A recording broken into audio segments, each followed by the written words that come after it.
It's okay. Off your mic. It's okay. She off your mic. Chai! Now wow, people wey suppose talk through to power don't off mic. And if we talk, now 500,000 they go summer us, call them hate speech. But fear not, my ego don't come. Ingo torchlight every corner, nooks and cranny of all these bad people where they spoil our country.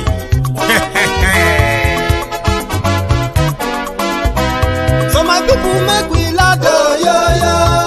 My ego don't come, yo. My people make we shout, yo. My ego don't come, yo. My ego don't come, man of the masses, yo.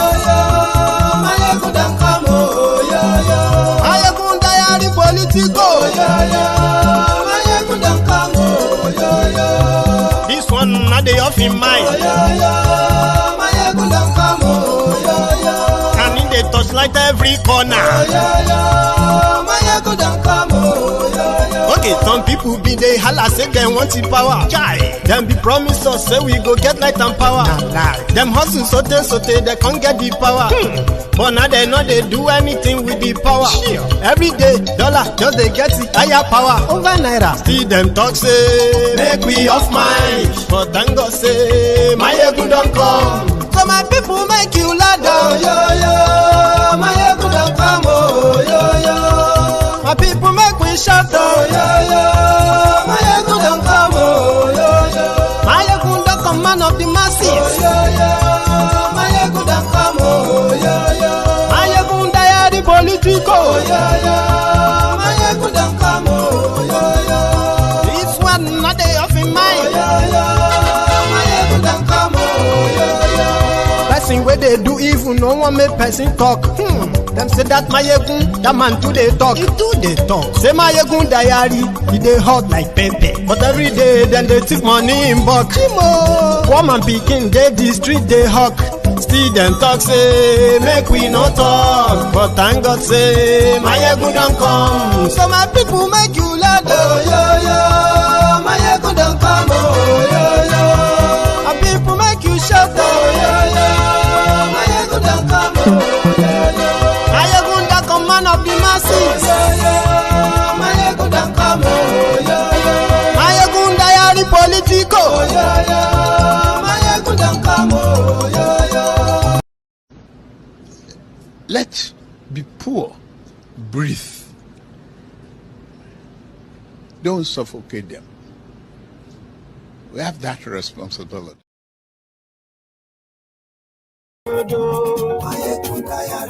Hello there.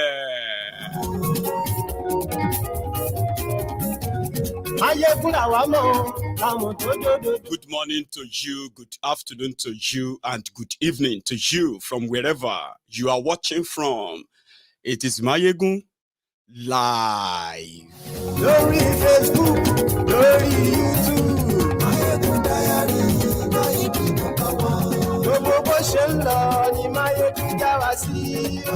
There is good news now, but how to access that good news is the problem. But there is good news.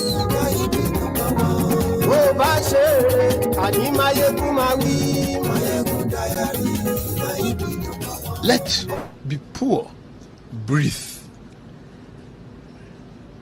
Don't suffocate them. We have that responsibility. Share this broadcast. Invite your friends. Invite your not so friendly friends. Remember, see, invite the Buhari Dins, the Buhari Didirins, the Buhari Dinotus, the Buhari Dijatus, the Buhari Shukus, the Ungoziaris, the Unekaharis, the obedient fools, the sophisticated morons, and the humbled slaves from the clans of the Buhari idiots. Don't forget the Lagos Abobakus, the Oshogbo Alimajiris, the crumb eaters, the crumb chasers, the all risers. I am talking about the bat idiots. Tell them, where am I going today? Glory YouTube, àní ẹ̀sùn lájú. Ọba bá gbé wúrẹ́, àní ẹ̀sùn lájú. Ijó ìgbádìyẹ, àní ẹ̀sùn lájú. Read the caption of this broadcast. Read the description as well, right? Share it. Like it. Even subscribe if you haven't already. Then sit back, relax. We go start soon. Ọlọ́pàá tí ń darí bá, ayé ẹ̀sùn lájú. Aṣòfin tí ń rúfin o, ayé ẹ̀sùn lájú. Òkúra olóṣèlú, ayé ẹ̀sùn lájú. Ọ̀jẹ̀lú ẹ̀sùn rákì, ayé ẹ̀sùn rákì.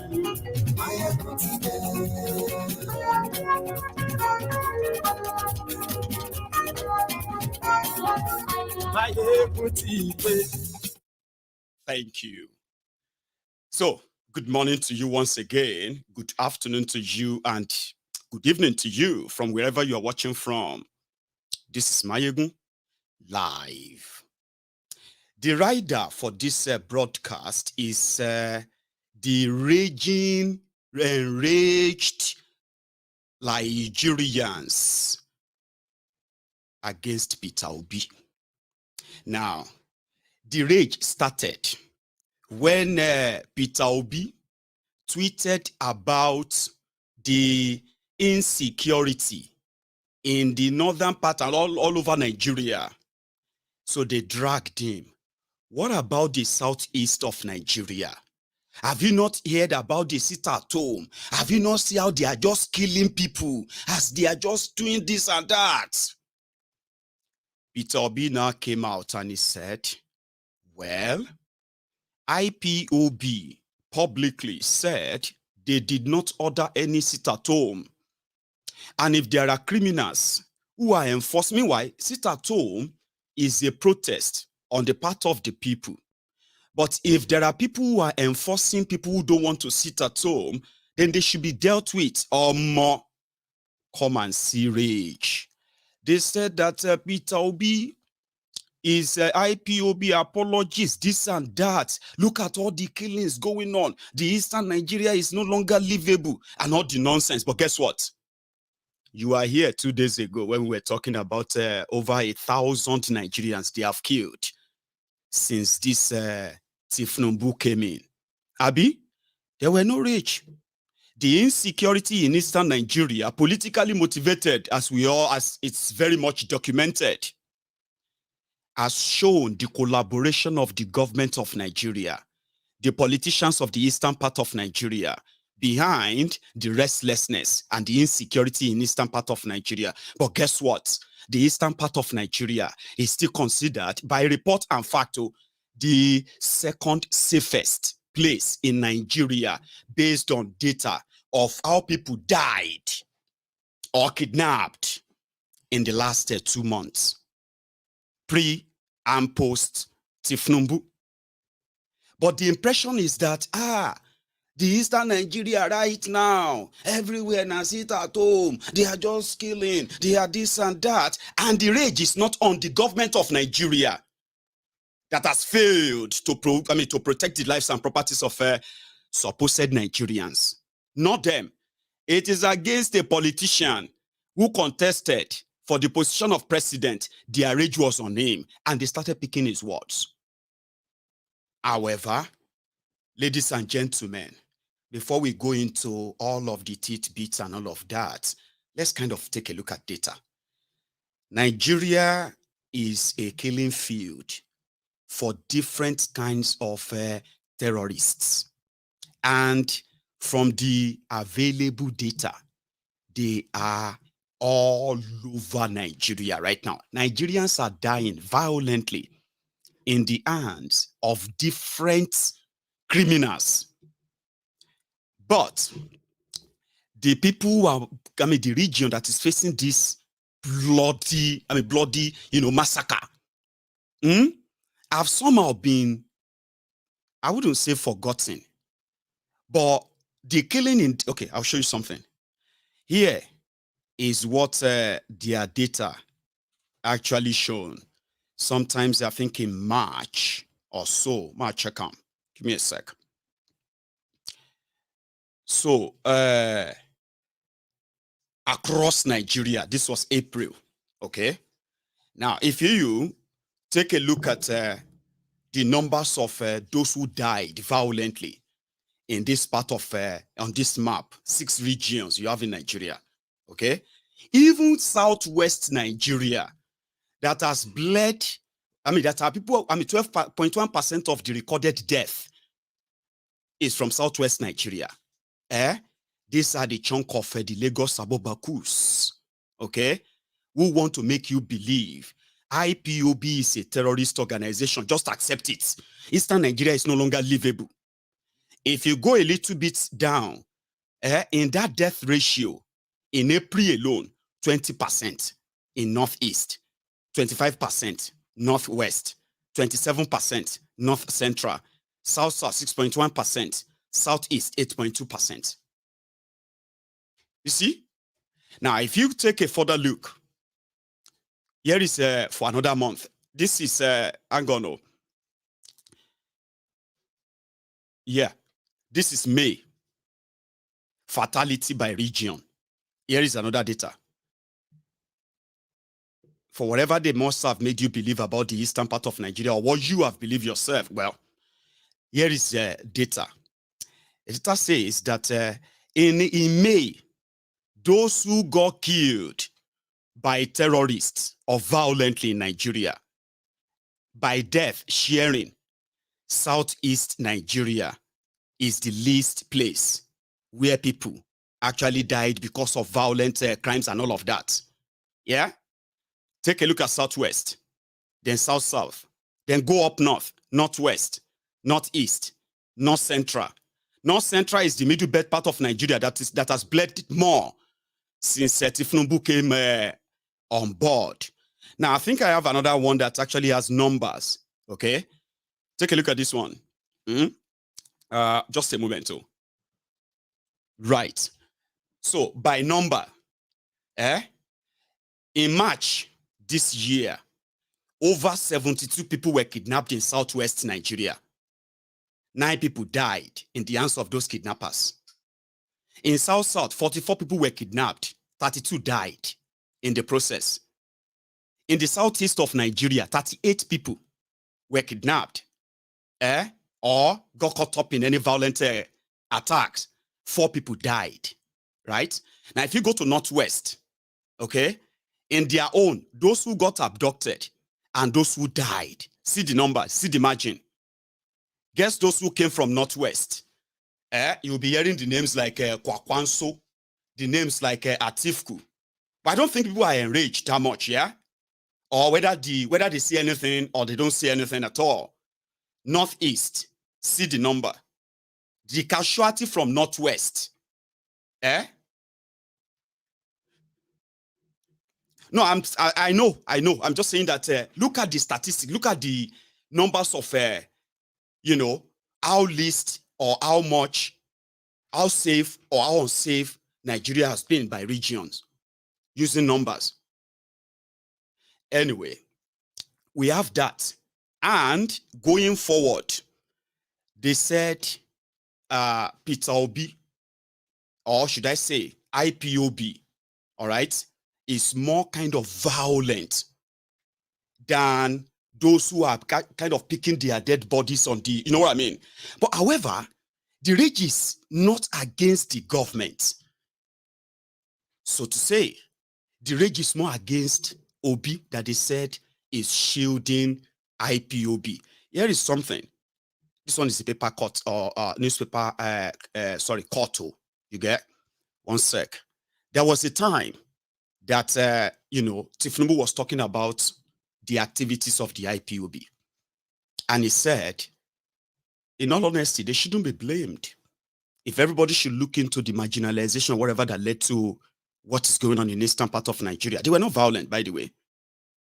Here, this was a while back.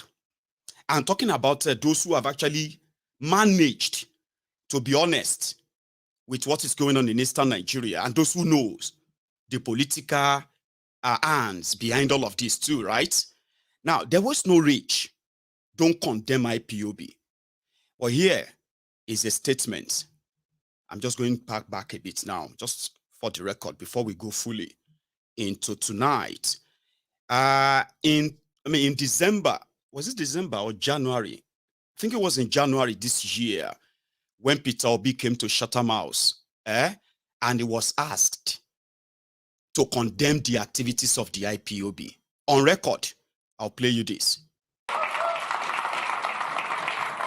On the issue of IPOB, maybe you're not following me. Even yesterday, I spoke about Biafra being ended 53 years ago. It's all over the place in the space. I condemn all agitators, but in condemning them, you have to look at what brought about these agitations all over the place. It's not only IPOB. We have Yoruba Nation movement. We have all sorts. When you have created this level of massive poverty, where 63% of your population is poor, you're going to create all sorts of problems. I was speaking to a British minister this morning. I said we have about 40% unemployment. And we have about 60% youth unemployment. Young people in their productive age doing nothing. If you have 15% unemployment in Britain today, you're going to have massive, remember, agitation. Nobody will be able to leave his house. So what you're seeing is a cumulative effect of leadership failure over the years, which will be solved by good governance. When people start seeing justice, fairness, and inclusive government and doing the right thing, all those things will start reversing itself. And that is what me and that is offering. I will talk and discuss with all agitators. There's nothing wrong in that. People agitate even in my house, and I talk with them.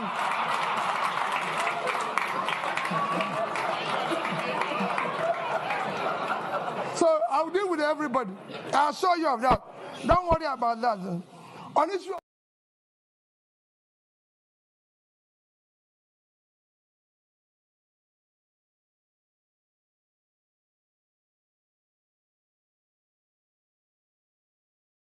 We are now witnessing today is the usual ones. It's called the, diversionary tactics. Okay. Nigeria is melting. No. Nigeria is burning from every corner, every angle. The guys who have managed to take charge of, to take over the reign of power in Nigeria, they are not doing anything to reverse that. In fact, it is more or less like finding yourself in a hole, okay? And you continue digging. So you see all this rage, is called diversionary tactic. And I've seen that before. Here you get. If you are so enraged, although somehow the, the increasing violence that these guys are sort of, bringing up here and there, and, altercations here and there as well, as somehow kind of brought the attention of the ruling class in Nigeria once again to the Eastern Nigeria. It happened during Bokwari's time. Okay? The same way, it was like playing it exactly how they wanted it to go. Now they have a chance. The military in Nigeria and the rest of them, they have started mobilizing to the Eastern Nigeria right now, okay? In the name of looking for IPOB. We know how that went the last time, okay? And we know that the intention is actually not to, bring, sanity or peace to Eastern Nigeria. It is an effort to dominate, to show dominance, to show kind of, things that are in no way bring about unity. I have seen that before. Okay, Bokwari started it. He looked for excuses. It shows that his own didn't start this early, right? But however this goes, we know how it's going to end, because the intention primarily is not to bring any peace, progress, or whatever to Eastern Nigeria. It is to escalate it. And as at today, or should I say as at last month, June, eastern part of Nigeria, from all record, showed that what? It is still the second safest place in Nigeria today. The safest region with less violence today is southwest Nigeria. Next is southeast Nigeria. The next is south Nigeria. And then you go back up north. North central is boiling. You know that.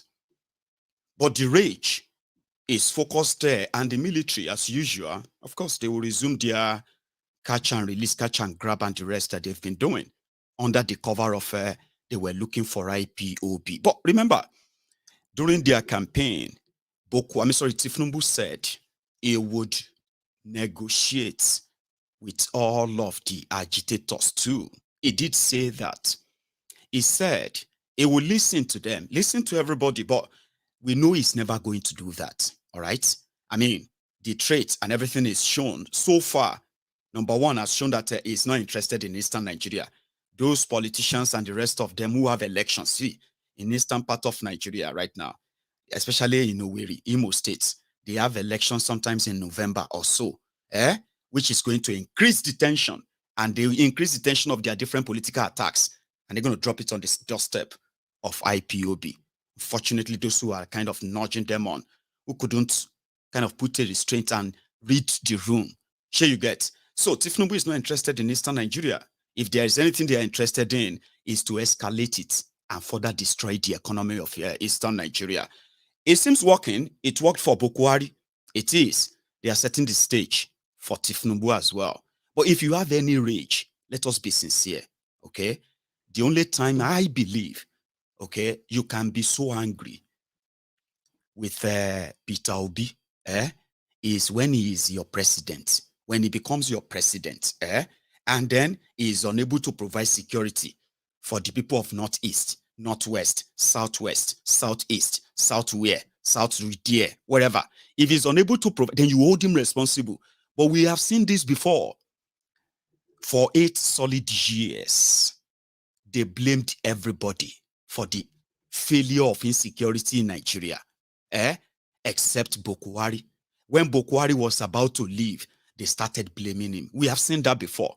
Tinubu is your Presidiot. He has appointed service chiefs. And any life that is lost in any part of Nigeria, the blood is on him. Although today, unfortunately, I was talking to a friend earlier today, and we were just talking about things generally. Then our conversation now led to Nigeria and things happening in Nigeria. And we said, do you know that things have gotten so bad that people no longer have any reasonable conversation anymore? People cannot have clearer, sincere, reasonable, unbiased conversation, especially when it comes to Nigeria, because a lot of the people now see things, they see things from the lenses of their ethnic, tribe, and religious, whatever, no matter how much they pretended to hide it. And I said, Baba, that is not going to leave Nigeria ever again. It is like a journey of no return. It is never going to leave Nigeria. It was like, Omo, it's true. Any small thing now, the first thing they will look at is, who is he Igbo, or is he Yoruba, or is he Hausa? That will determine how they are going to see the issue, not exactly for what it is. And these damages done by Tinubu is about to be a sort of a rewarding ticket for those who once believed that Tinubu will wreck Nigeria. And they kind of rose against that, or his emergence. You have heard about the government of national unity, Abi? Okay. They did not popularize it too much anymore. Okay. The government of national unity, I did tell you that. Let me remind you. During their charade campaign, when I was analyzing how they are going to rig you, how you will go to court, then how they are going to say, okay, fine, the election was rigged, but for the sake of national unity, we cannot cancel the election. You, Mr. Tinubu, be humble in victory. Or you offer all these people, offer them jobs too. Bring them to your government, and they call it government of national unity. So when they muted that, you remember that time when they were talking to Peter Obi to withdraw his case? Part of the conversation then was like, you will send people to people and say, you Atiku, you will be, listen, I'm ready to offer you. Tell me what you like to take. Tell me what you want and all of that. If you want me to pay back all of the expenses of your campaign, I'll pay that. Or if you want me to give you or any of your guys appointment in my government, I'll do that, okay? So that you can just withdraw the case and I can concentrate on governance and all that. They do that behind the scene when election has so much wahala like this. So around that time, they said Obi didn't kind of look their side. Atiku, they don't even get a chance of getting closer to him. Here you get. So they now went around Atiku. They started looking for people who matter within Atiku's camp. Okay, started talking to them. What can we give to you? What would you like? Remember this and So around Peter Obi, they are doing the same thing too. Talking to people here, like, come, he's ready to offer you a minister. He's ready to offer you this and that. Okay, just talk to him and the rest. So when that didn't kind of work at the early stage, or there was no conclusion or something like that, that was when they played the card of a papa, la mediota pampas.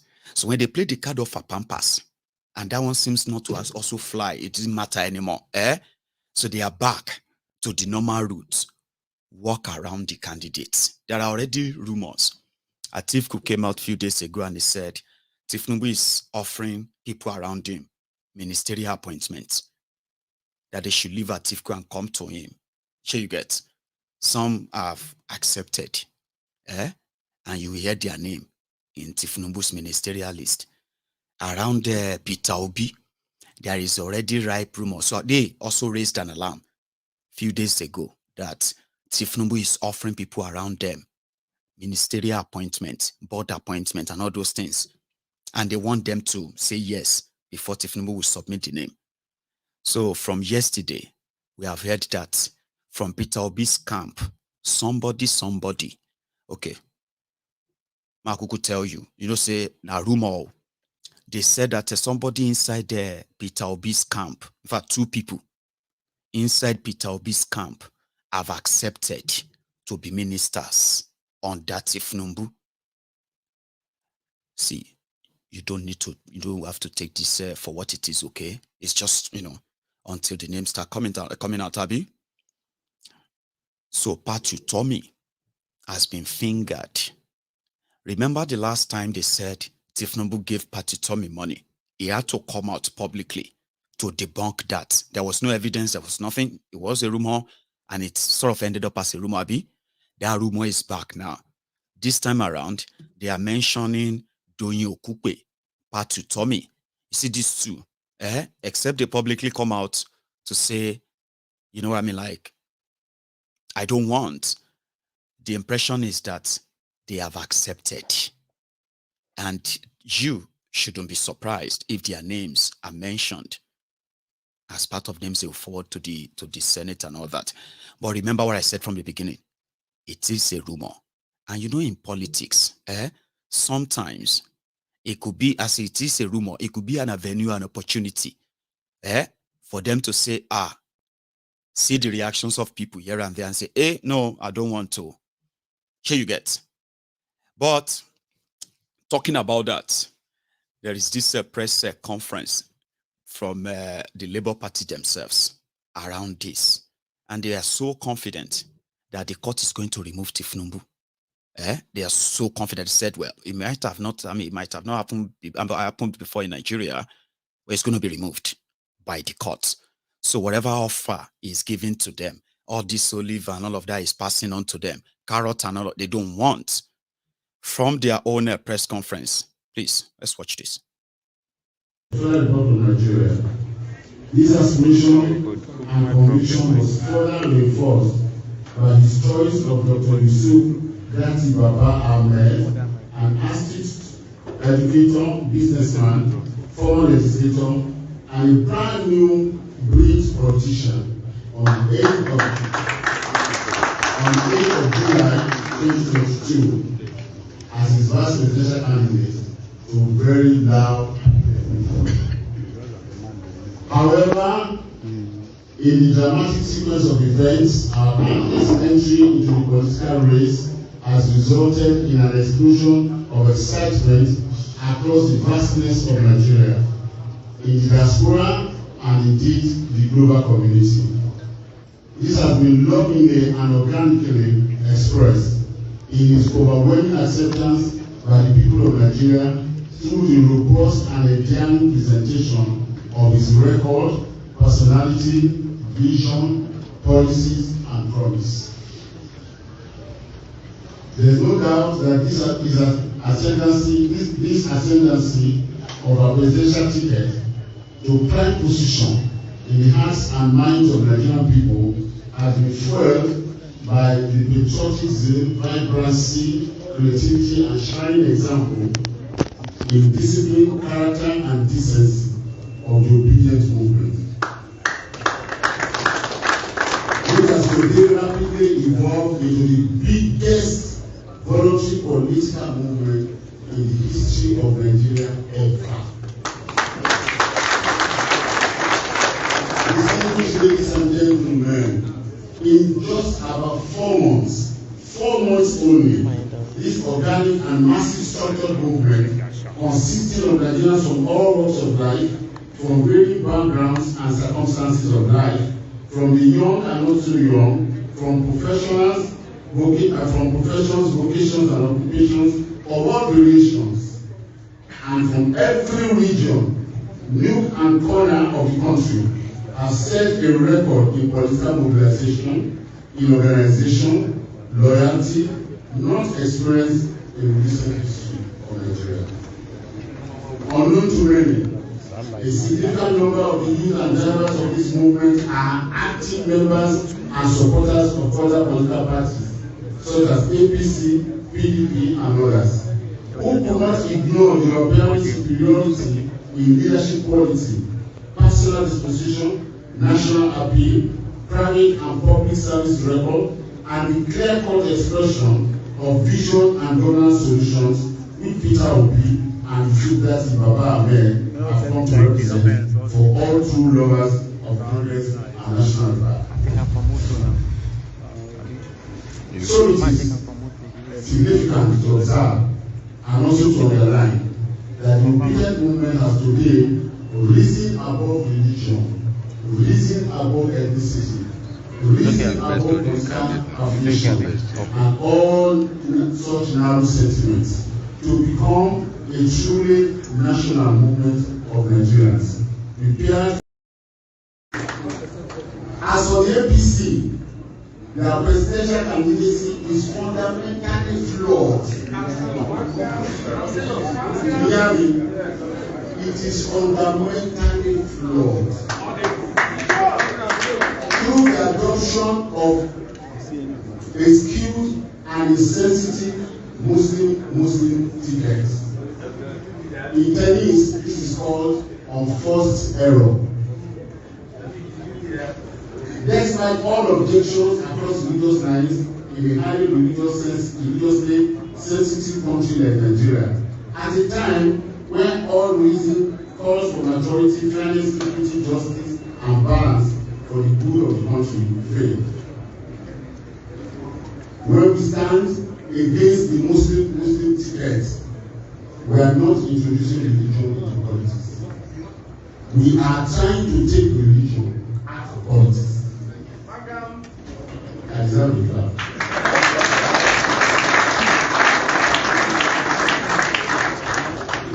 I said I should clap for myself.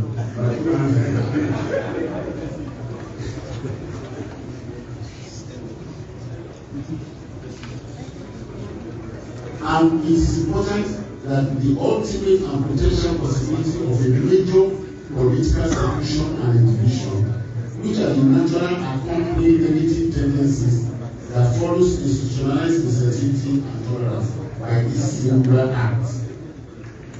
This is why, in response to this affront to good judgment, more than at any time in our history, our country today is witnessing our hottest, fiercest, and most dynamic citizen-led political experience, spearheaded largely by the youth population.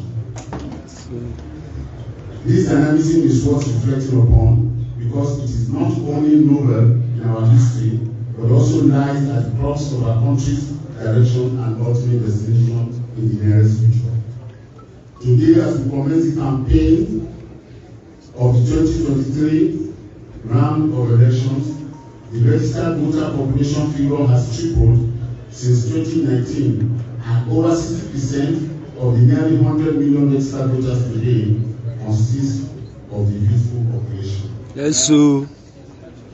Again, the most remarkable organic, self-funded movement at the vanguard of the political temperature in the present time, the new Nigerian movement, is made up of this same youthful population. In fact, beyond contest, that is the movement, beyond contest, that this movement has taken.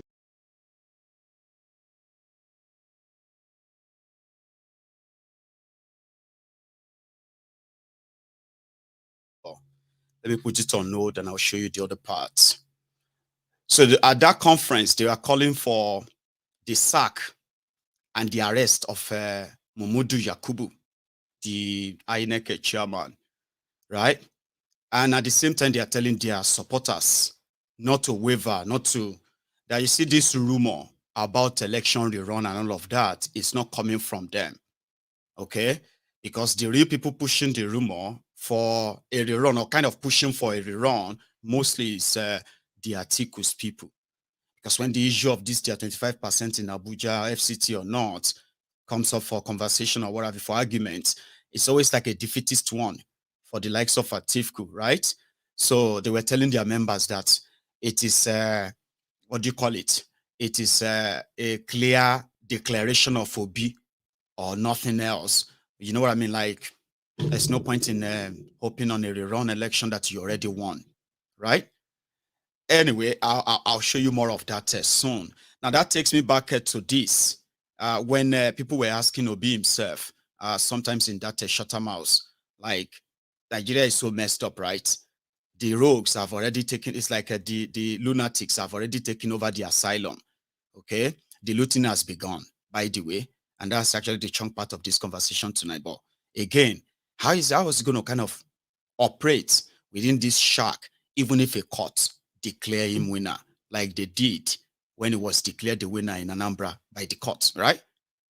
Now, that is to say, just a flashback, then we'll come back to today. First question is, how do you deal with the legislators, considering that Labour Party is probably not in control of the legislative arm of the government? Quite frankly, I have been through this as a governor. When I was elected and sworn in as the governor, I have 30 House members, not from my party. In fact, nobody from my party was involved. As long as you are pursuing what is right, everybody will go with you, because the legislator is insecure in his place. He knows that his people are without job, and that's what he wants. He wants development. What else is he elected to do? It becomes a problem when you are pursuing transactional policies, which will benefit you, or you are engaging in nepotism where you have to. But if you address it by strictly following the Constitution, which spells out that the system is characterized by simply that we have diversity and all is included, and you did the right things, you don't need to worry about that. On the issue of IPOB, maybe you're not following me. Even yesterday, I spoke about Biafra being ended 53 years ago. It's all over the place in the space. I condemn all agitators, but in condemning them, you have to look at what brought about these agitations all over the place. It's not only IPOB. We have Yoruba Nation movement. We have all sorts. When you have created this level of massive poverty, where 63% of your population is poor, you're going to create all sorts of problems. I was speaking to a British minister this morning. I said we have about 40% unemployment. And we have about 60% youth unemployment.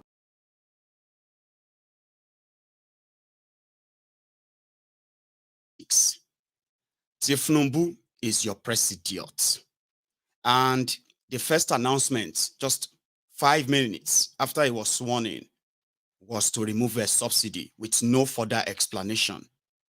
And for over 40 days now, you have been wallowing in that economic hardship, okay?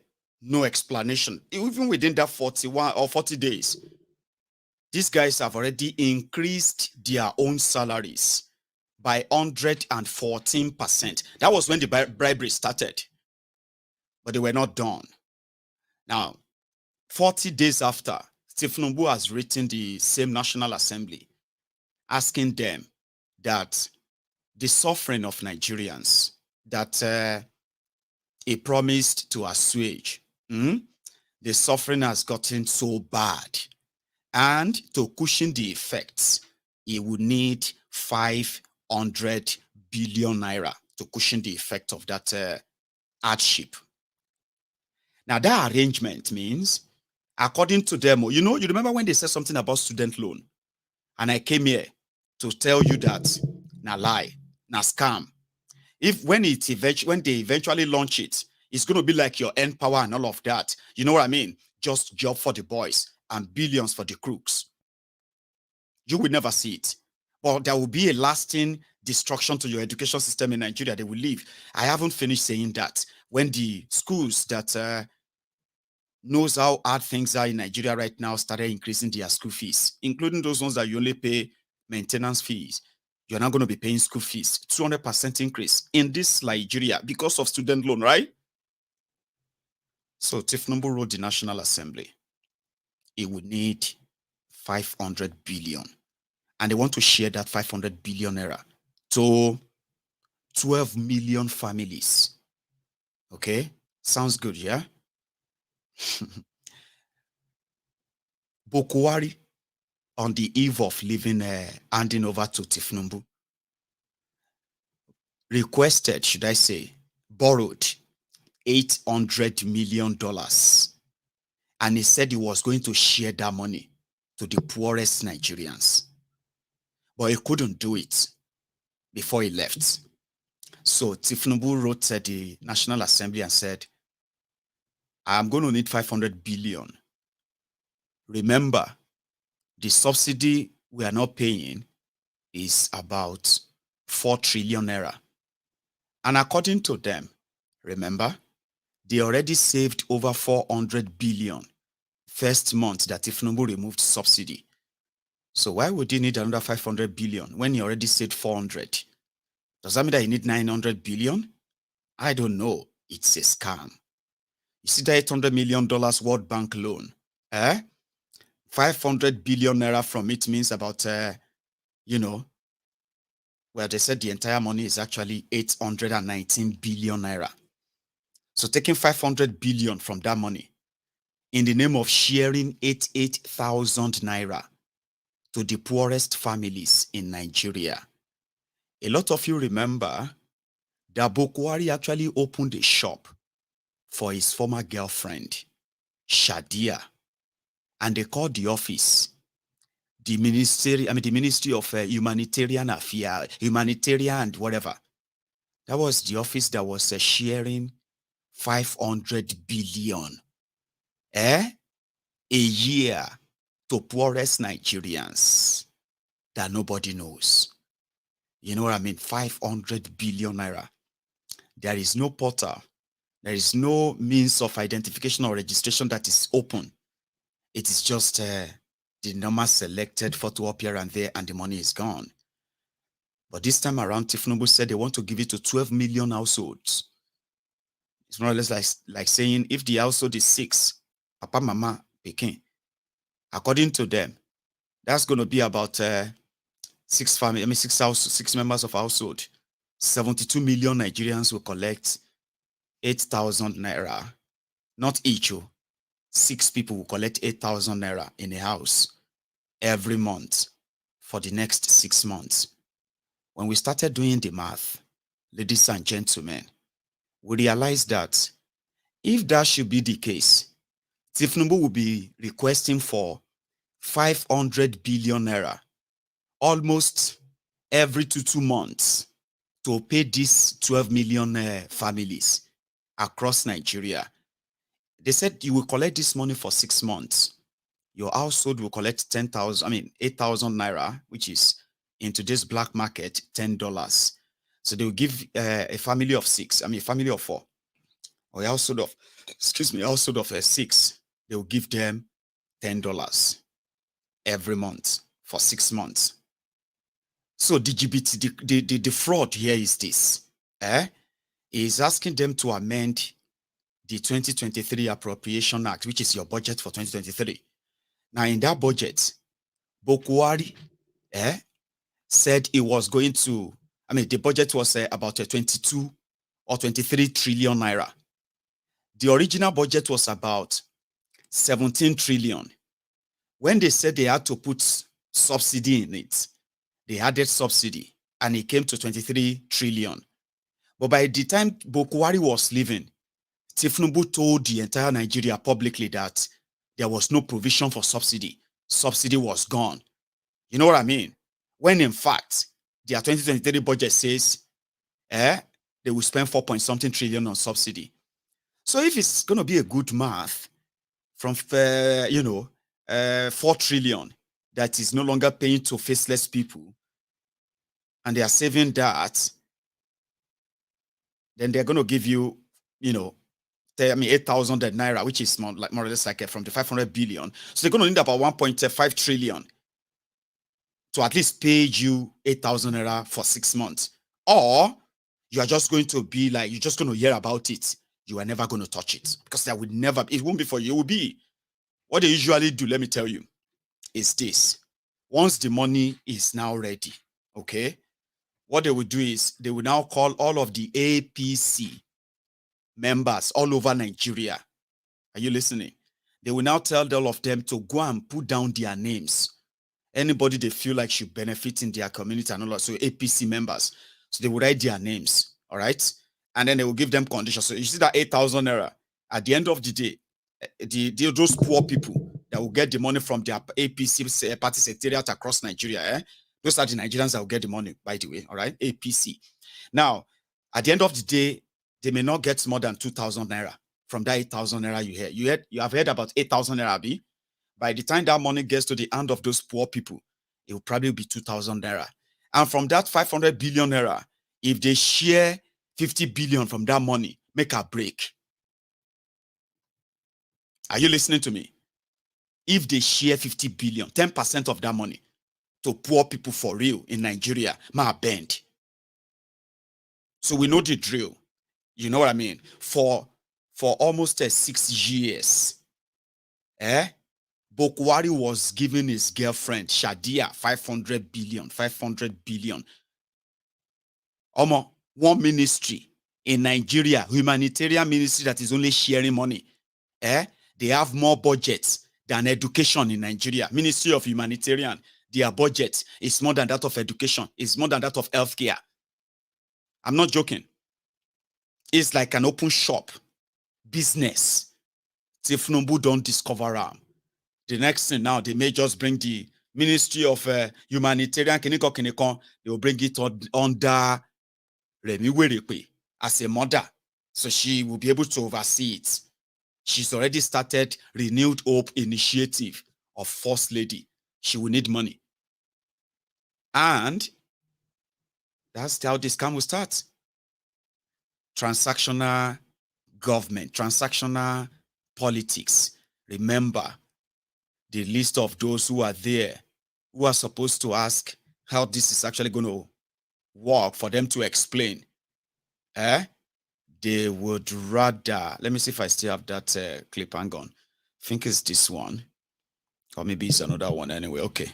Now, for those of you who have read the news of your 500 billion naira palliative, before they approve your 500 billion, that's likely 10% of it will never touch your hands, right? These guys also including their own thing there. They say Ministry of Works should take 85 billion. You see, Federal Ministry of Agriculture should take 19 billion. Destruction. Listen to what I said. Federal Ministry of Agriculture to ameliorate the massive destruction to farmlands across the country during the severe flooding experienced last year. 19 billion. 35 billion to the National Judicial Council. The judiciary also collected their own share from the bazaar. 35 billion. The National Assembly, which no, they say FCT Abuja for critical project. What is critical project? 10 billion naira. It's not stated though. It's part of what the Assembly approved. I mean, National Assembly approved though. Almost 70 billion to National Assembly to support the working conditions of new members. 70 billion naira for 360 House of Reps members, 109 senators, 469 human beings, in order for their working condition, they will give them 70 billion. Remember what I told you then that, you know, a lot of those who are your lawmakers, APC, PDP, Labour, Accord, ABGA, whatever, and all that, the moment they get into the National Assembly, they will become hustlers.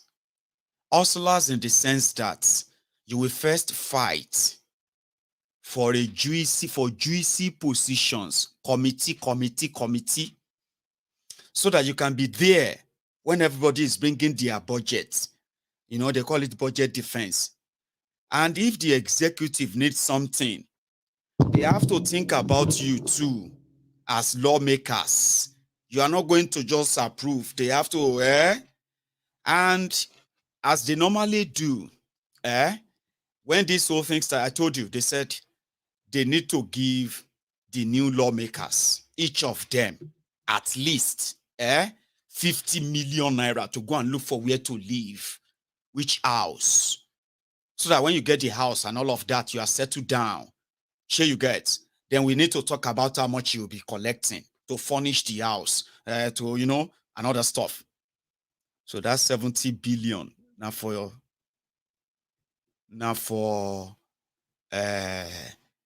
470 people. And the 500 billion is for 72 million of you. How is that fair?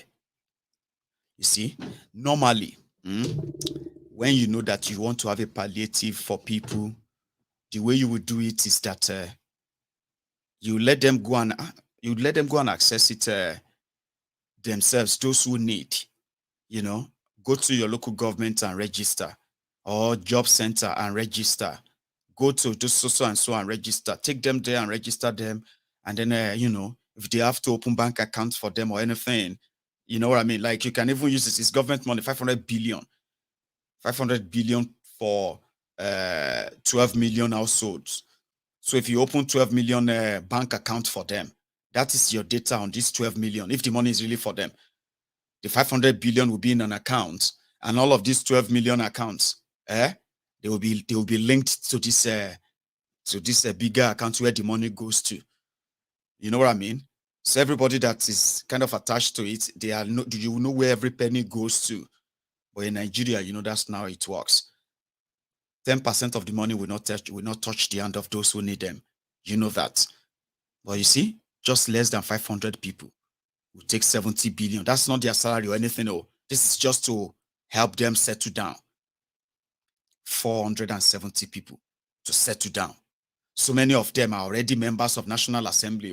A lot of them have properties all over Abuja, but they will still collect all of that because they are lawmakers. Here you get. And as for Kolu will get what he wants. They will get what they want. And the rest of you can continue to go and pray for better Nigeria, or pray for your leaders to deliver Nigeria. You know, a deja vu. Is that not what is called deja vu? It's a deja vu. The Tinubu over the weekend, right, hosted the former governors. They called them the 1999 sets. Okay, these were governors who were governors from 1999 to 2007 or so. So he played host to them, and your $250 million jailbird is now a golden boy in the villa. I mean, it's good to see them back, Abi. So Ibori is now one of the kingmakers, and as it stands, they are now forming the board of advisors or board of advisors to Tinubu in the villa. And even one of them decided to be the spokesperson, and is also another retired or reactivated thief. Do you remember him? This and one. He wants us to also let you know that the decisions that he has taken so far might be painful, but it's just like a childbirth. In order to celebrate a child, you must go through labor. Therefore, Nigerians should wait patiently and believe in him that he's going to come up with palliatives that will put a smile on the faces of every one of us in Nigeria.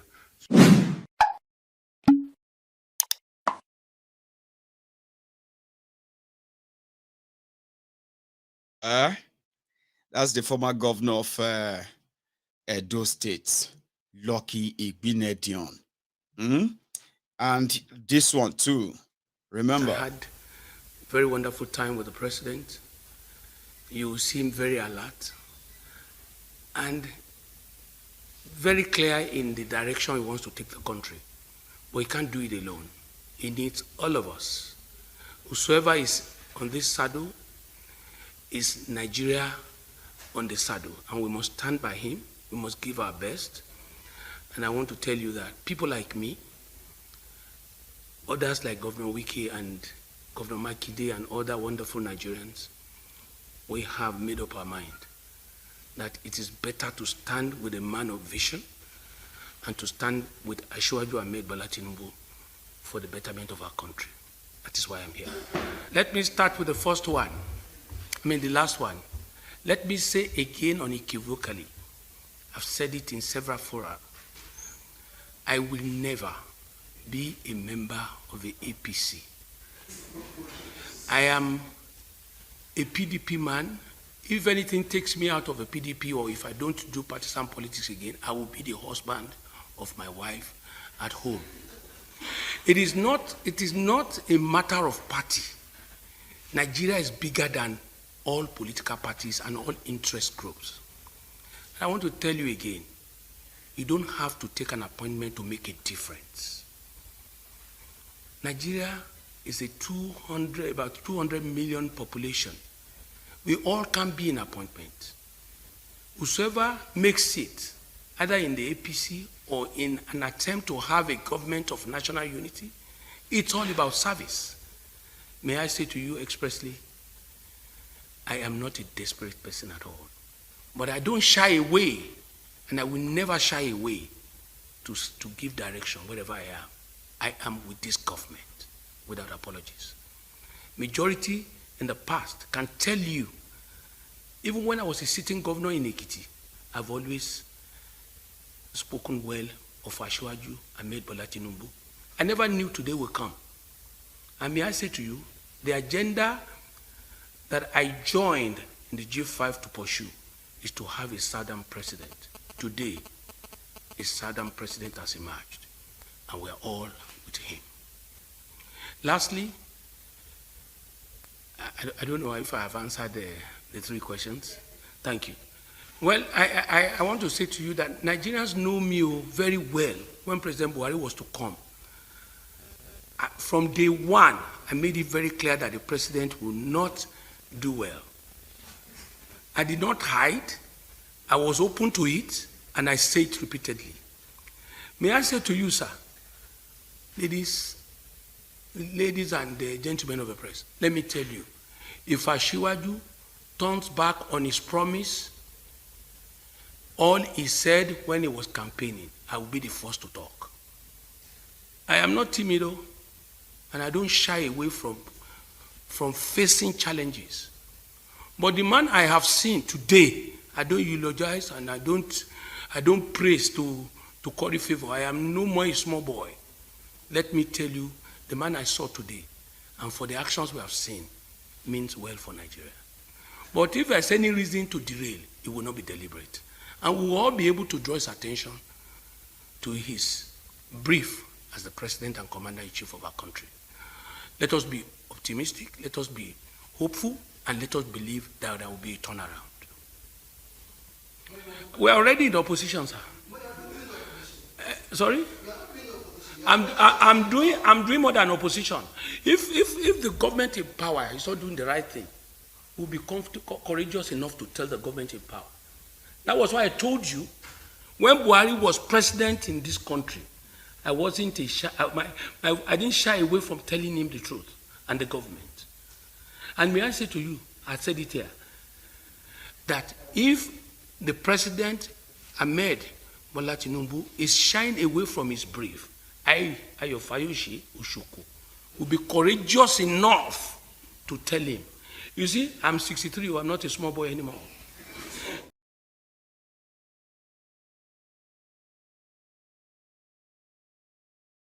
Fayoshi, among those who are now regulars around the Tinubu, and it does seem trying to make it like, you know what, if I don't get the attention or anything I want at some point, I will talk you. But he said that Tinubu is making some amazing decisions, blah, blah, blah, blah. Well, you heard him. So Kalu himself, there's this lady called Betty, what's her name again? Betty Edu. You know that lady that is always dancing on Tinubu's campaign stage? The one that's always mostly doing the interpreter sometimes, of what, you know? Well, she wants to be a minister, okay? And from, you know, from the report, they said her name is already kind of pushed to be a minister, but she can't overdo now. She mobilized, she's the woman leader of APC, so she mobilized all the women from 36 states, allegedly, to go and sing for Kalu today. In the villa. See ya.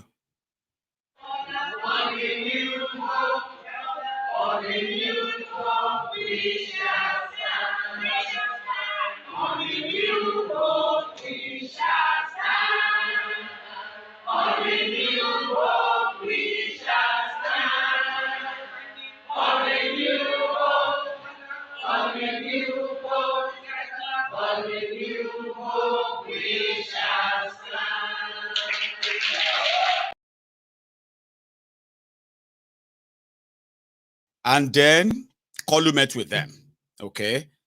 He did say a few things, and I think I have them on camera. But let's go into the all. A quick one.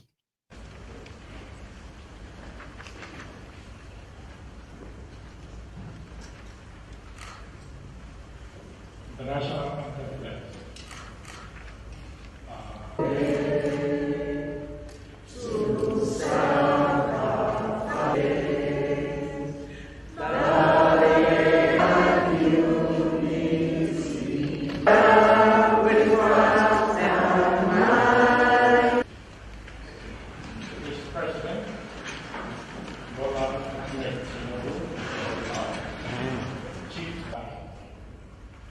Dr.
assistant coordinator.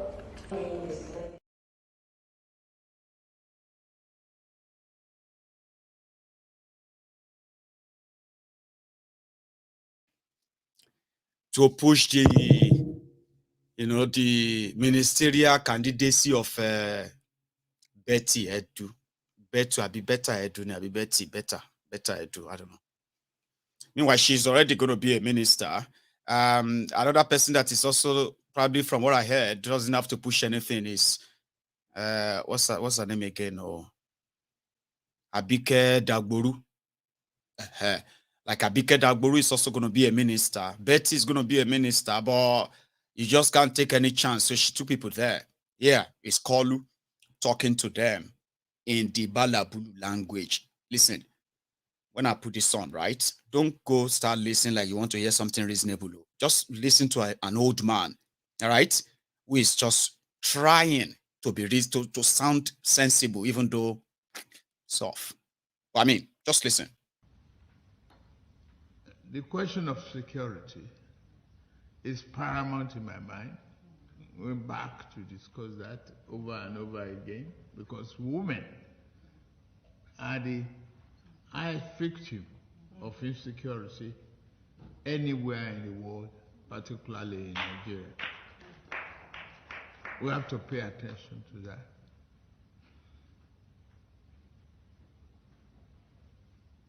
Medicare is another serious matter that we will pay attention to. And medical industrialization and availability to all of you, your children,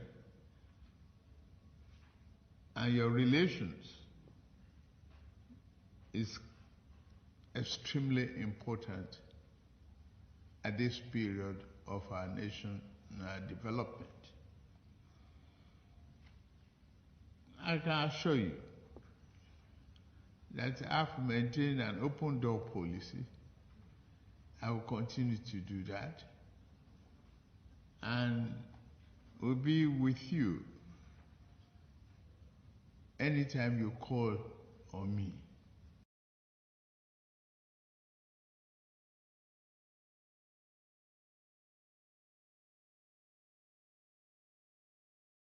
There's this blank there. I'll give you the other one. Medical industrialization. Medical industrialization is a priority this time around. Women. Any time I have operated an open door policy to ensure that when you call me, I will be there. Call Uniel. I've told you, don't go and listen. Let's say something reasonable is going to come out of there. No. It's just like somebody, old man, we get dementia. We can't try make sense, but they will be remembering all the buzzword, women, empowerment, youth, care, healthcare, children, women, love, family, careers, just drop them in all like that. Maybe people go, they find the meaning to whatever you are saying. See another one. Listen. You work so hard politically, despite so many hurdles on our way.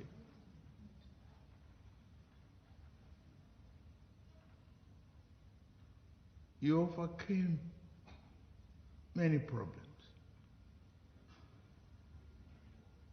Is it fuel scarcity? Or naira confiscation? Tell the story. Your children will get more rewards than what you have, because they have a future in this country now.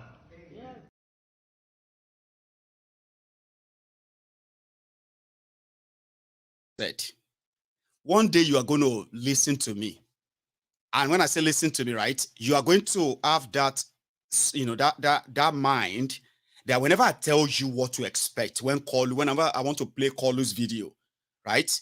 So I'm going to get you to that stage whereby you understand how to understand Kolu, and you will never be disappointed. When I was growing up in Odogbolu, I grew up among elderly people. I'm talking about very, very old people. Not just old, very old. Like 90, 100, God knows, maybe 120. I'm talking about people, you go see them like this, you know, you will realize there's only skin. Not even, well, maybe skin, not much flesh anymore. Skin covering bones. And you'll be wondering, how are they still alive or talking? These are the kind of people I grew up with. Old people. So as a young boy, I could easily tell the difference between old people, right, and young people. You know, old people who have wisdom. You know, these old people say they get wisdom going when they are young. They say old wisdom, but they're going to miss her when they are talking to you, when they are doing, you know, they are talking passionately about things, and for the few minutes they remember something, like 3-4 minutes, they will be so articulate, straightforward, but after that, now bala blue bala bala, it will just be like you will be the one sometimes that will be bringing them back to a conversation or making them to. But if you really want to enjoy them, just let them repeat all the good old days that they actually remember, like their own personal good old days. That's how you relate with old people. You don't give them a job. You don't say, oh, yeah, come and start talking about economy. Come and start talking about security and the rest. So, yeah, you get to that stage that when I say call you, you are not going to start being like, no. You're going to look at him as that old grandpa, great grandpa.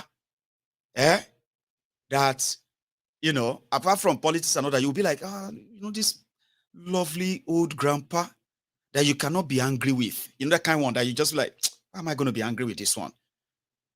I'm not saying you shouldn't be angry with Kolu because it's a different ball game. Or you won't need to be expecting anything reasonable from him. Your children are going to benefit from what? From this Nigeria. Ha. Now, let me tell you one thing quickly, ladies and gentlemen. One of the reasons why Naira in Nigeria will continue to fall, no matter how much they try to pump the dollars, the forex, because number one, their intention of waiting for bulk dollars to pump into the economy and then control the dollar exchange and all of that in Nigeria without any production backing it. I've done this before. I've explained all of this, but I'm not going to go into all of that now. So they are not doing that. They want to pump the dollar and say, okay, we can now. But what will happen when that dollar finally is consumed? You want to pump in, the price go back to where it is. And in order to what? The fact that they have no intention of actually like pumping any dollar in, but other than looking for a means of milking the system themselves, including if they have to go and borrow money to do that. Now they will do that. Bokwari, before he left, they have already increased the borrowing capacity of Nigeria by another 5% beyond what the world recommend. There have been a World Bank recommendation. They've increased that. So Kolu can borrow. And the more they borrow, the more the valuation of your Naira. Nothing is backing the Naira. The whole show off, the gathering of thieves, gathering of jackass, when they begin to suck, every idea they are telling you will help you and help your economy, you will see all of them go up in smoke. A pound sterling is now 1,039 naira. 1,040 naira in pound sterling. Come. So if I give you 1,000 naira, now 1,000 pound sterling now 1 million naira I give you, so 1 million naira. If anybody gives you $1,000 right now 800 and something thousand naira they give you, over 800,000 naira, $1,000. And it's already been over 3 weeks since Kolu and his guys said they are doing something about forex, whatever, remember? And it's going to first go up, then it's going to crash. You are waiting for it to crash, Abi. These guys are waiting to export their loot, which is also going to come from all this forex and every available resources that could help the country go into production of something productive. So if you're not investing in that and you're waiting on taxing people to bring the money in, sure you get. And then you are packing it and then you are taking it out again. Of course, it's going to continue. Like maybe before December, pound sterling will be 1,500 naira. Nigeria. You see, if your pound sterling, if your naira gets so bad to the point that you are changing one pound for 1,500 naira, I don't pray that any of my cases in that country then, because even me will not be able to save them. I'm not joking. No. In case you don't have a clue about what I'm saying, now body go tell everybody, including all of us with the abroad. Seriously. Because what they are doing is that they would have to continue to sacrifice this. They need money. It's either they print, meanwhile, it's either they print or they continue borrowing. And as new whatever, they need this money. And since all the suckers are everywhere, the one that sucked Benue State dry. Autumn. You remember Autumn of Integrity Group G5? People mad, Sha. When Autumn left government, there is already an accusation of looting of Benue State money to the tune of over 107 billion naira. You go there and say, where you see that money? Where Benue see that money? You go ask Autumn, Baba, to the point that when Autumn left government in Benue State, despite all of those things that we thought Autumn is this, Autumn is that, Autumn is only, the way open the car shop, Nisha. Somebody will come out for governor office, sign the document that it was going to be, sign the law that they should be paying him pension, build him house in Benue, build him house in Lagos or Abuja, anywhere where you want. Give him 2 cars, 4 cars every 2 years. The way they pack all the cars in Benue State government also, to God knows where. When they found out, he said he was a car, he's a car dealer. The car dealer. When did Autumn become a car dealer? And our government cars, they won't go take open business. Anyway, they didn't want to send people there to go and chase and collect all the cars. See Autumn Car Mats. AIT is the owners of this video, so the credit goes to them. This automobile workshop, located along Makudi-Otukpo Road, within Makudi Benue State's administrative capital, was the venue of the latest sting operation of the Assets Recovery Committee instituted by the state government. It is owned by the immediate past governor of the state, Samuel Otom.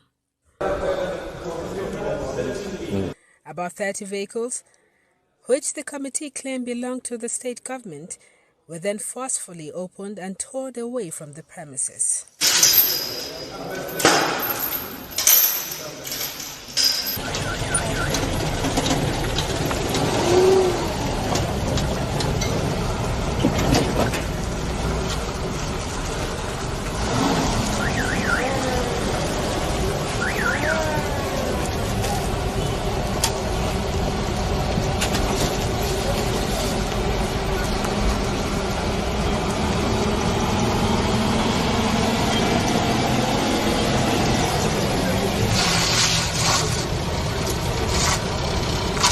You don't miss count.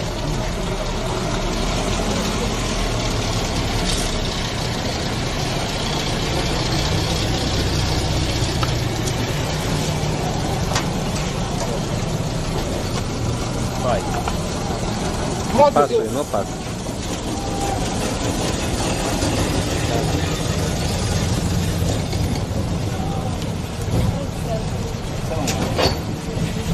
You know, this committee was set up a couple of weeks ago, right? And we've been doing quiet tracing of the properties of government, both movable and immovable assets, but mostly vehicles that were bought between 2015 and 2023. We discovered from the records that most, if not all, of the vehicles that were bought between this period were taken away by some persons.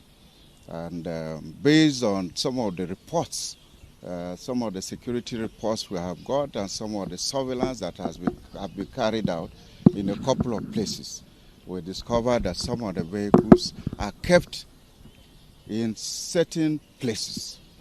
And We needed to get to those places to establish if those vehicles are government vehicles, so we could recover them. In doing that, we had to obtain a search warrant to get into those places. So it is after we obtained the search warrant that we decided that some of the places that we had some reports that some of these vehicles were hidden, we need to move into them and evacuate those vehicles. That's what exactly the team of the Committee on the State Assets Recovery has done. A move seen by the media aide to the former governor as the height of illegality. This is vendetta. It is a witch hunt. It is persecution. The current administration has not hidden its decision, its resolve to torment the immediate past governor of Benue State, Samuel Otom. And what you are seeing is just that manifestation. As we said in that statement, all former governors of the state left with their vehicles, the vehicles that were officially allocated to them. And Governor Samuel Otom's case cannot be an exception. Before the tenure of his administration elapsed, the State Executive Council made a resolution and asked him and his deputy and other appointees of that administration to leave with their vehicles. So it appears that the current government is yet to look into the extracts of the exco and hand over notes. If they do that, and when they do it, they will realize that Chief Otom has not done anything illegal. It has been the tradition. And even members of this current government, the chief of staff to the governor, is a former lawmaker of the state, was a majority leader, and he left government with official vehicles. The chairman of the Assets Recovery Committee, Honorable Hingabiem, is a former appointee of government, and he left government with official vehicles. And many others, like the former speaker, Tekimbi Kange, who are also members of the committee. Many of them, like Nick Ewero, many of these people have official vehicles. So what are they telling us, if not witch hunt? So it's quite sad, it's unfortunate, but like someone said, perhaps the earlier administration is using the witch hunt of Samuel Otom to cover up what the people are saying, poor start. Because they are yet to fulfill any of those promises that they made to the people. And we expected that should be the starting point. Governments come and go. He is here today. Of course, he will buy vehicles. And when he's leaving, his government will do what is... It is smoke Igbo. It is take India. It is smoke Igbo. It is take India. It is smoke Igbo. It is take India. It is smoke Igbo. It is take India. It is smoke Igbo.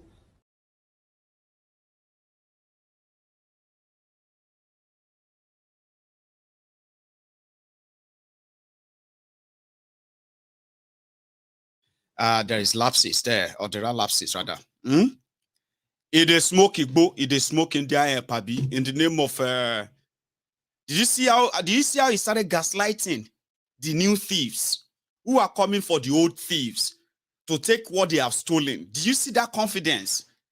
Government properties, you will them to yourselves. Like, who does that? Eh? So that another one will come in and he will budget billions of naira, buy other expensive automobiles, cars. Eh? And when he's leaving, he will drive away with them. So how come they took all the government cars? That the majority of those cars you are seeing, somebody said, it's all this pickup, they cannot be less than 30 million. You are talking about the normal price, Abi. Do you think Nigerian politicians buy things like normal prices? Eh? You know one lady called Stella Odua. She's a former minister in Nigeria. You remember Stella Odua? Stella Odua, during her own time, she used 460 million naira to buy 2 BMW cars. Government official, minister. The original price of the cars, they put the original prices of the 2 cars, they put them at 75, 78 million naira each. Stella Odua paid over 230 million for one. So do you think Autumn bought those cars at the normal prices, Abi? Ridiculous people. When they want to build a project, they will use ×5 of the money to build substandard projects. When they want to sell that property as government property, they set them as scraps. When they budget for their cars, you will see billions, hundreds of millions of naira for cars. When they want to sell them to themselves or with them to themselves, they sell them as scraps. Multi-million naira properties, they sell them as scraps. And they get away with them all the time. But this one won't pay anything. Yuma, somebody is asking for you, Yuma. Probably when the line is open tonight, you'll come in and have a say. Autumn, the man that we believe stood his ground, defended the Benue people, spoke out against the Fulani terrorism, is a thief. Ogbojuole. He robbed. He stole all the vehicles from government house. Congo put them for sale at his car shop. Who does that? Anyway, he's a member of a G5 integrity group of a Werewike. So if you don't believe that, I mean, the last time they said that Bokwari has relocated out of Nigeria. Did you hear that? Did you read that just somewhere?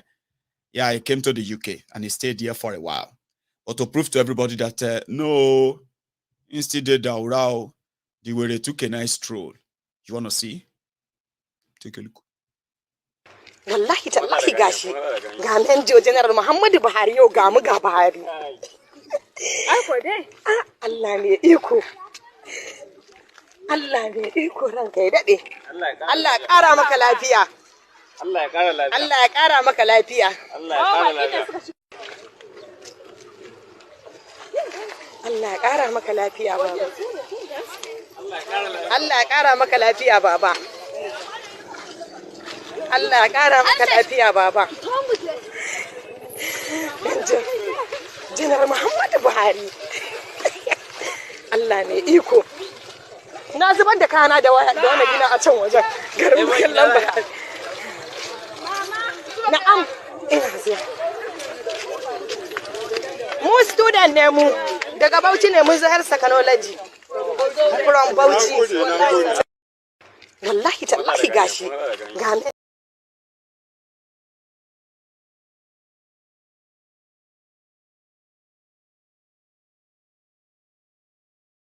That is a General Muhammadu Buhari. Oh my God. God will give you good health. General Muhammadu Buhari, like that. I told you about good news earlier, right?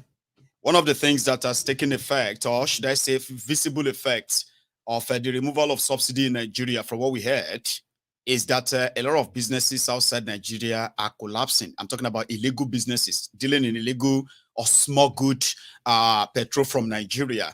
Now it is not worth it anymore, since you can only smuggle cheap oil to go and sell at your own choosing price. Somebody recorded this. Now, I didn't speak, but somebody told me the meaning. And it's pretty much like, because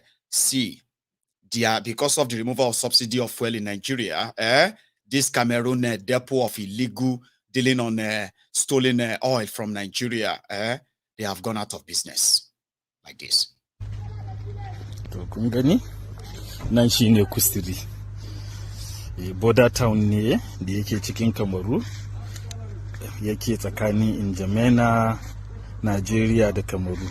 Kun ga duk waɗannan jarkoki da kuke gani yalon nan da black market ake ebowa daga Najeriya ake kawo wannan gurin da shi. To yanzu da yake Najeriya ta cire subsidy an yi fakin waɗannan jarkokin, duk waɗannan drums da jarkoki da kuke ganin nan duka man Najeriya ne ake shigowa da suna. To wannan kusuri kenan kadai. Abin da yake faruwa haka da kuke ganin nan haka yake faruwa a ba ni sunan shi Garwa, haka yake faruwa a Marwa, haka yake faruwa a Gidar. Duka wannan da kuke ganin shine subsidin Najeriya da ake faɗa ɗin. Kun gan su nan? To duk jarkokin nan sun zama ba su da amfani.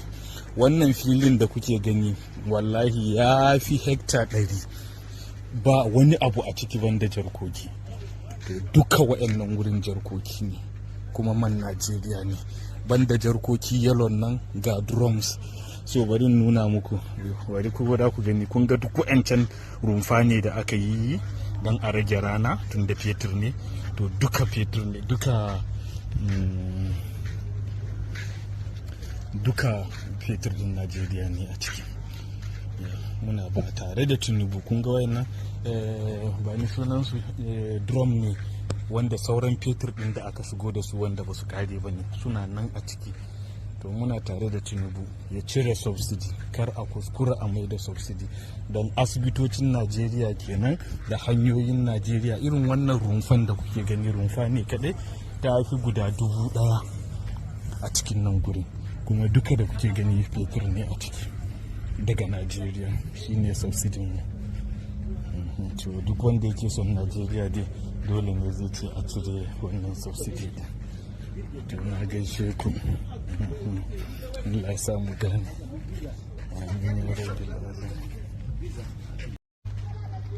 To kun gani nan shine kusiri. Àwọn ọlọ́pàá máa kó anybody lẹ́nu. Àwọn ọlọ́pàá máa kó anybody lẹ́nu.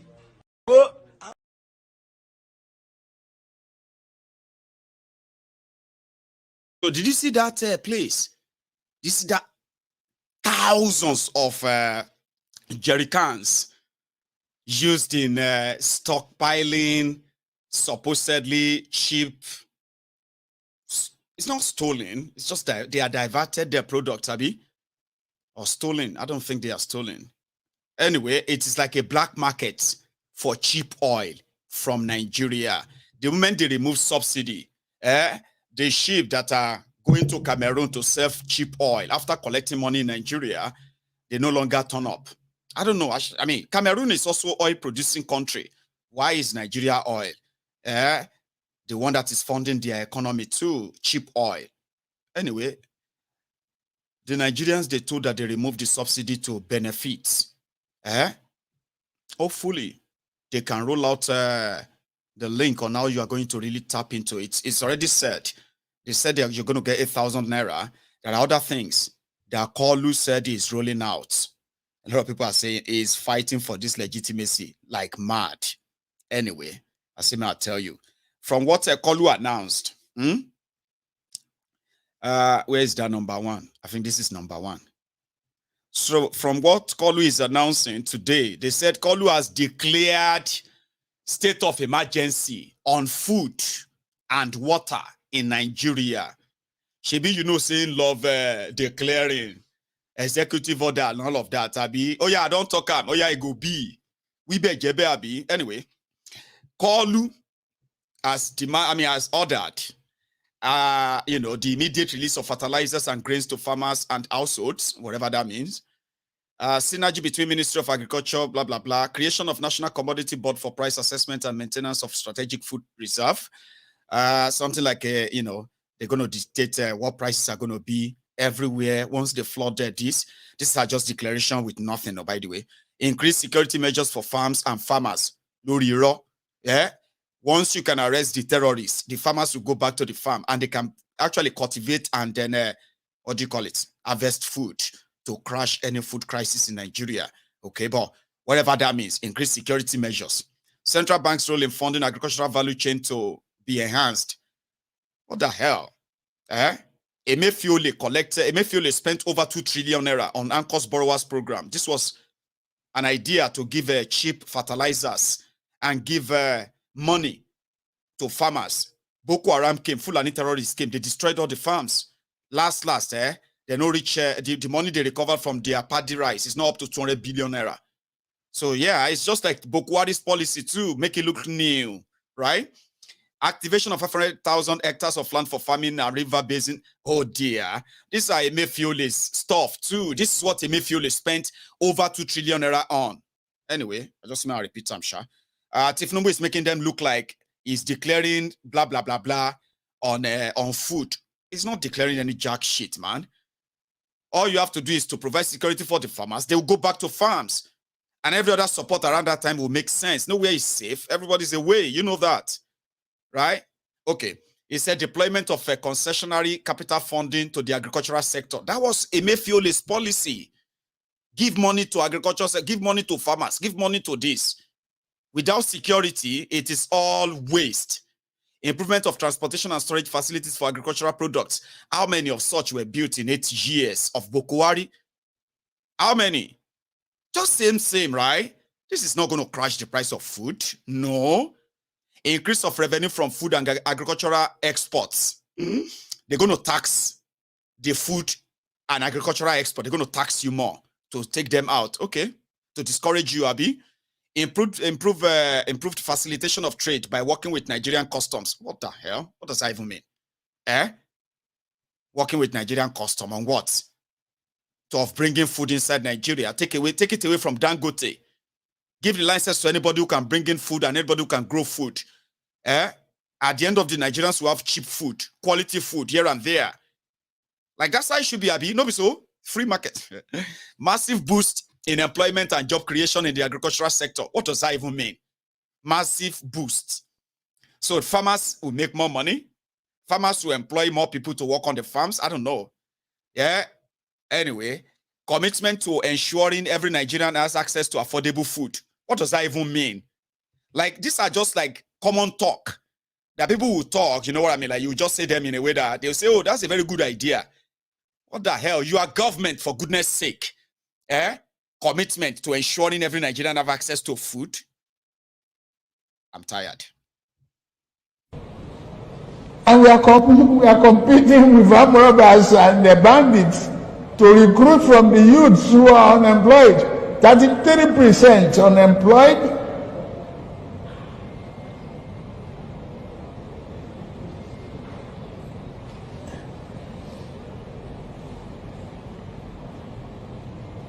Recruit 50 million youths into the army and take away from their recruitment source. What they will eat? Cassava, agbado, corn in the morning, yam in the afternoon. It's growing here. You create demand and consumption.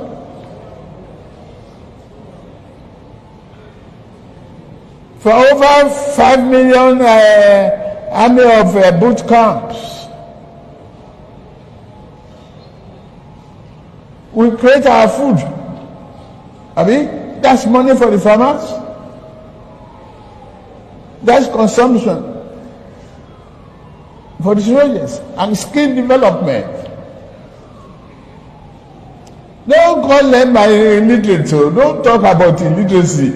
Anybody who can own gun, who can handle gun, who can cock gun and clean the chamber and cock and shoot is technically competent to repair a tractor in the farm.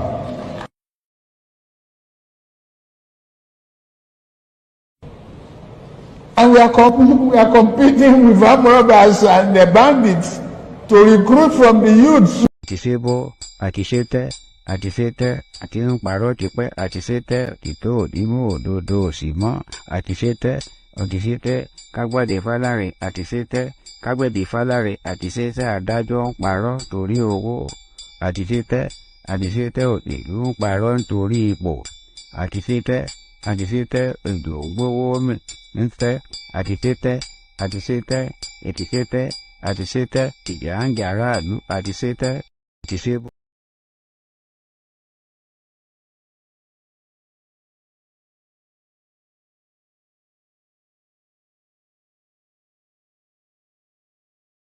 way, that is on that. I'm thinking of switching straight to us, taking our usual call and have our chats as usual.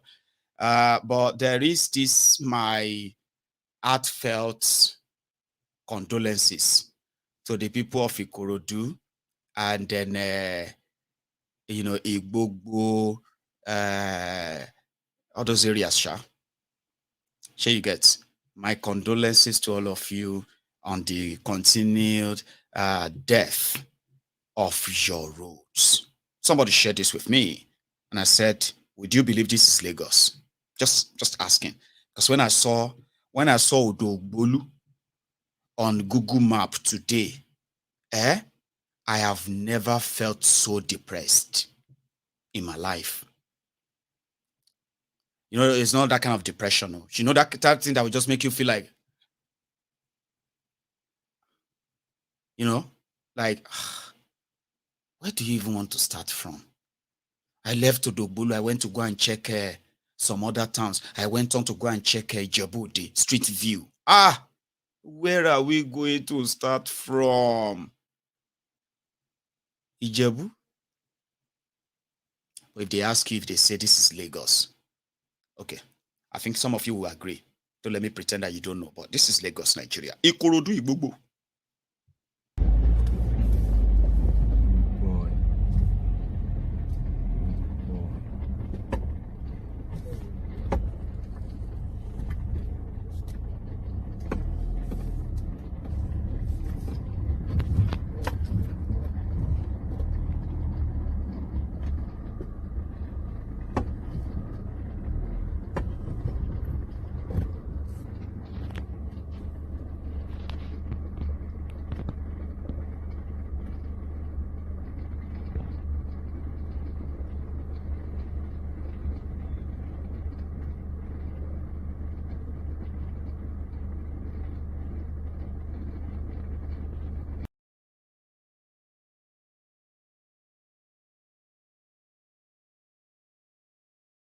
In the last 6 years has generated over 5 trillion naira in 6 years from taxes from the people.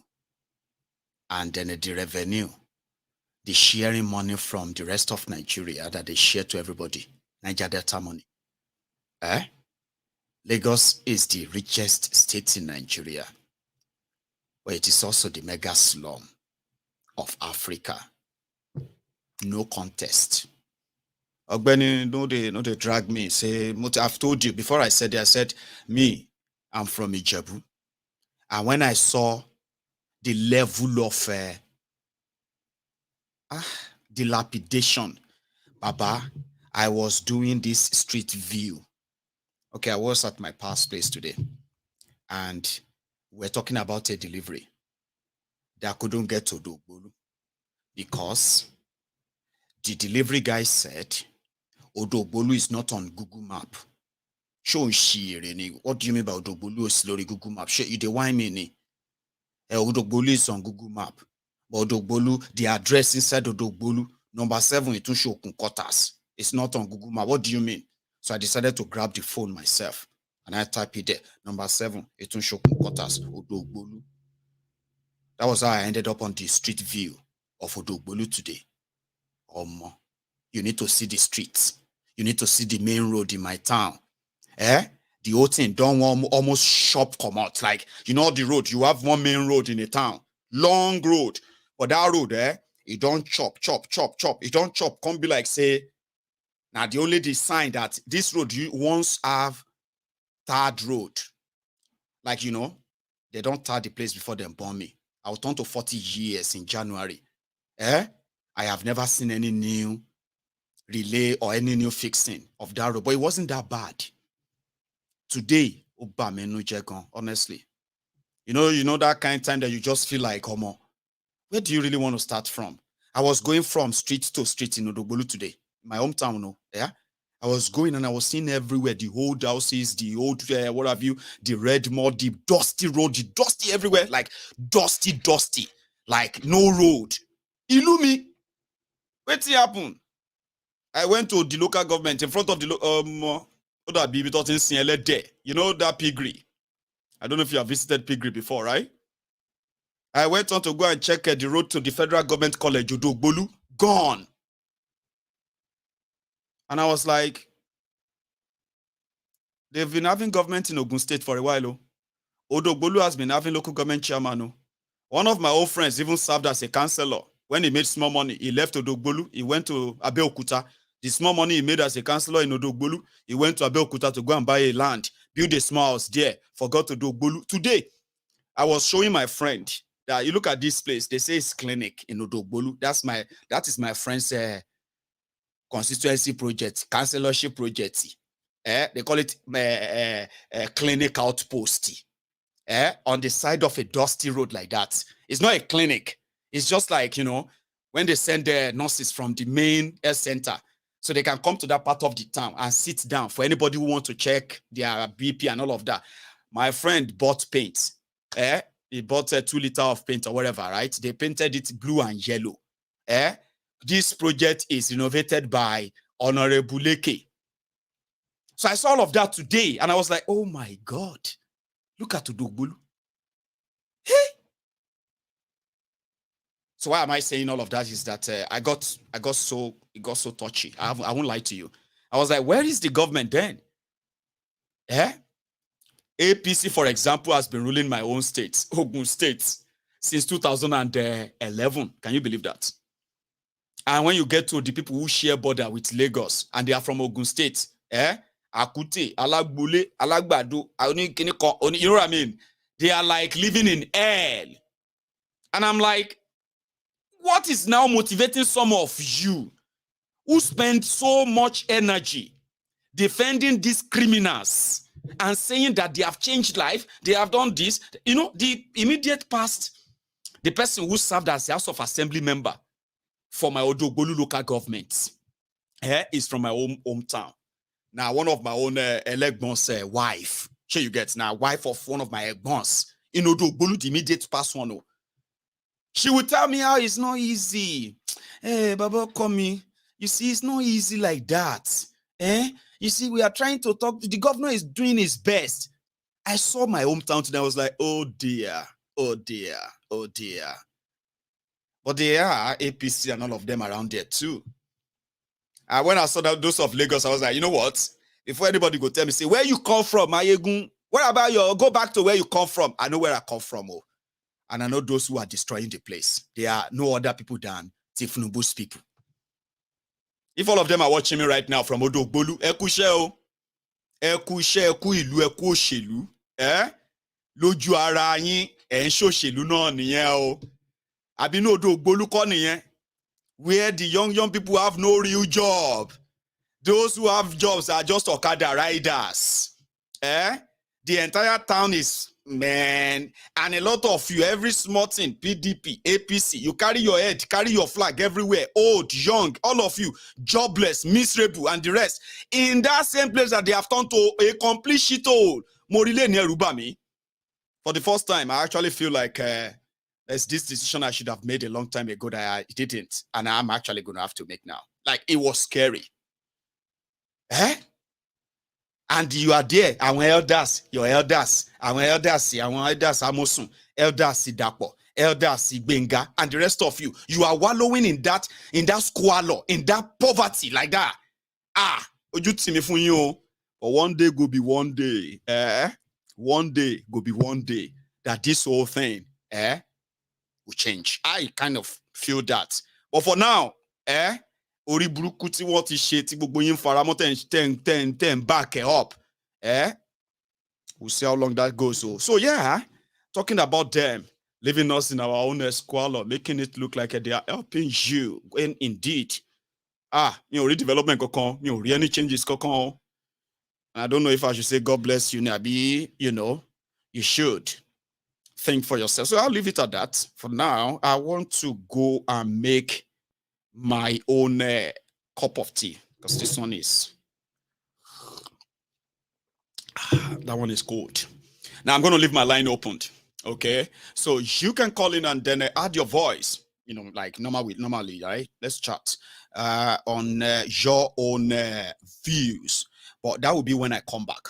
So to everybody who is still here, remember, you can still like my broadcast too. You can still like it, you can still share it, and you can still subscribe.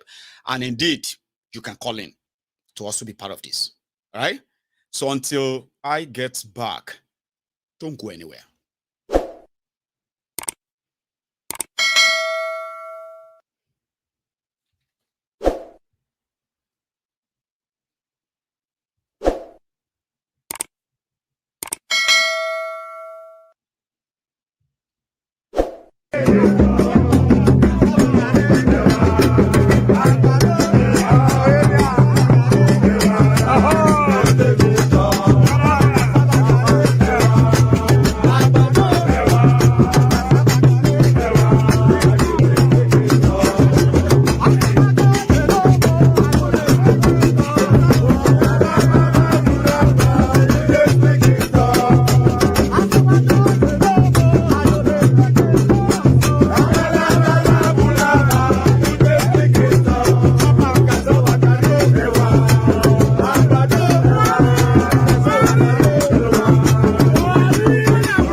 Hello there.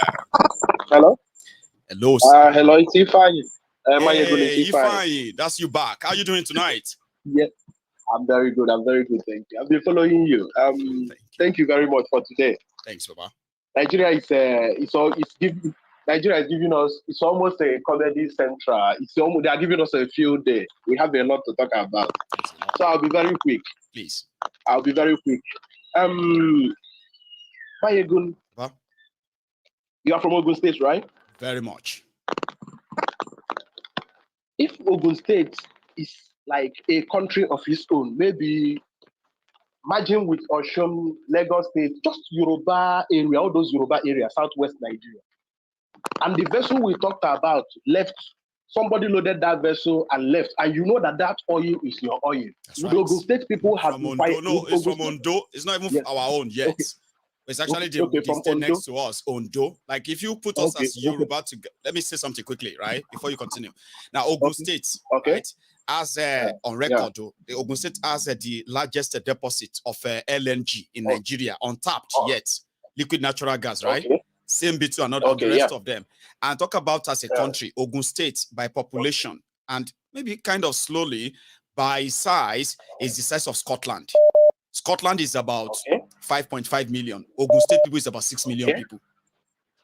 Which means you're actually bigger than country, yes. On our own, no. But as Yoruba, we'll also be a bigger part of that Yoruba country if we are a big as a Yoruba country too.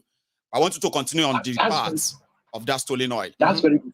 Well, my point with would have been, if you know a man who is from Ondo, who is in charge of oil shipments in Ondo State, and that kind of thing happened, would you people not have held that person responsible up to now? Automatically now. It's not hard. You would have held that person up to responsible up to now. Now, they have brought out the money for agriculture, and the reason is they are fighting hunger. which is very good, right? State of Punjab in India, I read somewhere have over 700,000 tractors. Those are people who want to solve agricultural problems. Nigeria have less than 50,000. Confirm this, and I'm telling you, the whole Nigeria have up to less than 50,000 tractors.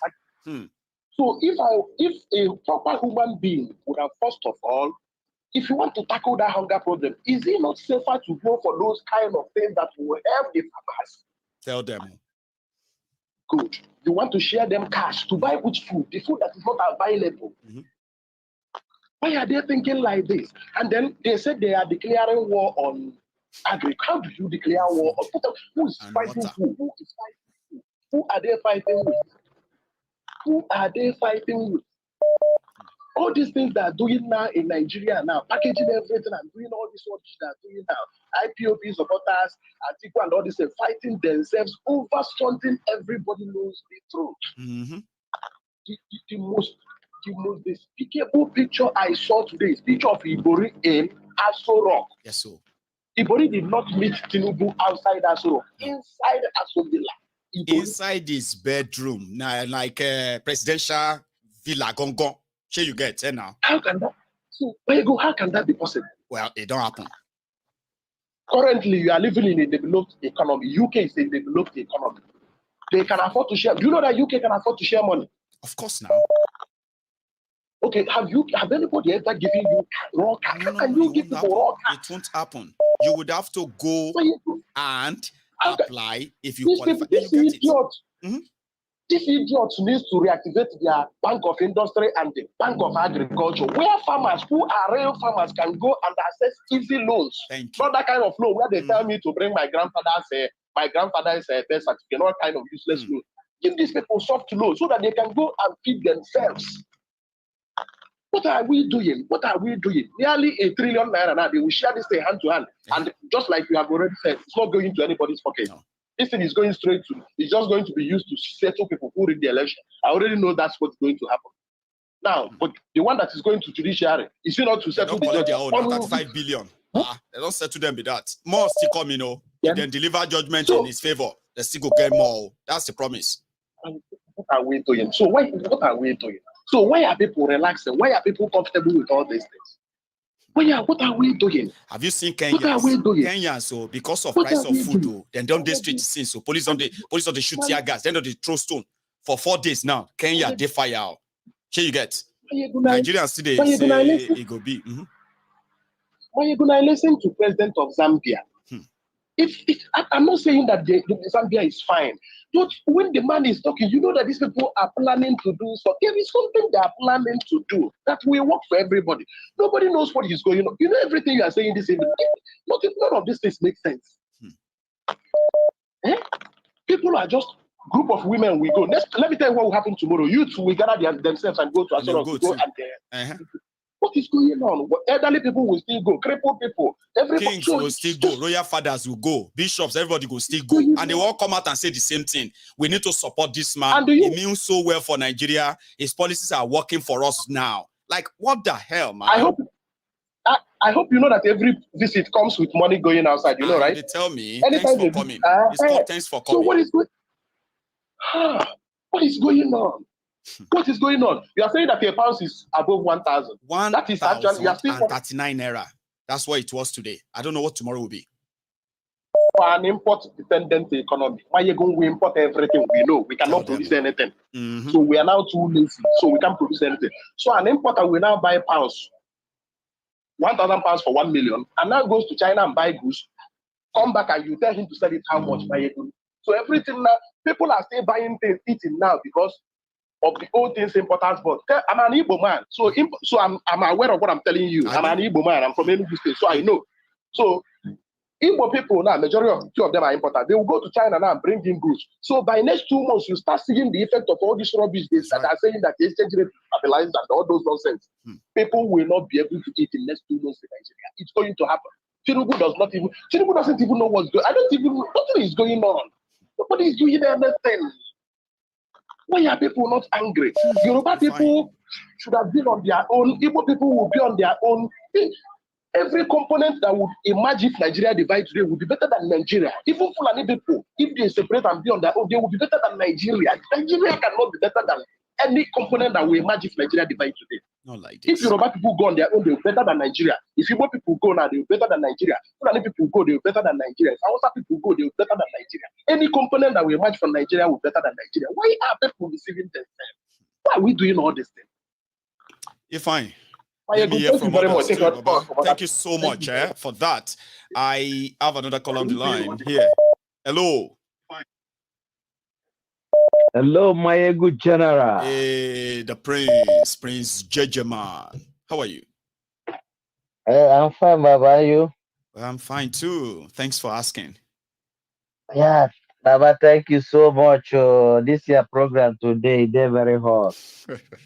Thank you. I beg, my people, I beg, I share, I beg. We want this program today to circulate, I beg. Thanks, man.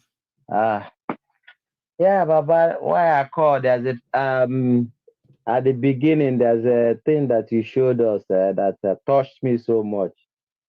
You see, when you are analyzing about this charts on security and insecurity. Facts don't lie now. There is difference between emotion and facts. Sure you get. If everybody wants us to believe that Eastern Nigeria, we should be all worried. We should be worried about the least, disturbed area, and we should ignore the violent hotspots. Who does that now? No be hypocrisy be that. That's why I have to share the figure, data. CEO, now they're waiting their data, they talk with this. So where is all this rage coming from? God bless you. God bless you so much. Thank you. I just want to use this opportunity to speak to our people in Alaba International Trade Fair, Abuja and Co. Based on the analysis of today's program, you've seen that the insecurity in the Southeast is mostly politically motivated. That's right. All the news about it is politically motivated. The exaggeration about it, the incitement about it is all coordinated. If people pay attention very well, they are diverting our attention from the real thing happening elsewhere. If they pay attention. Honestly.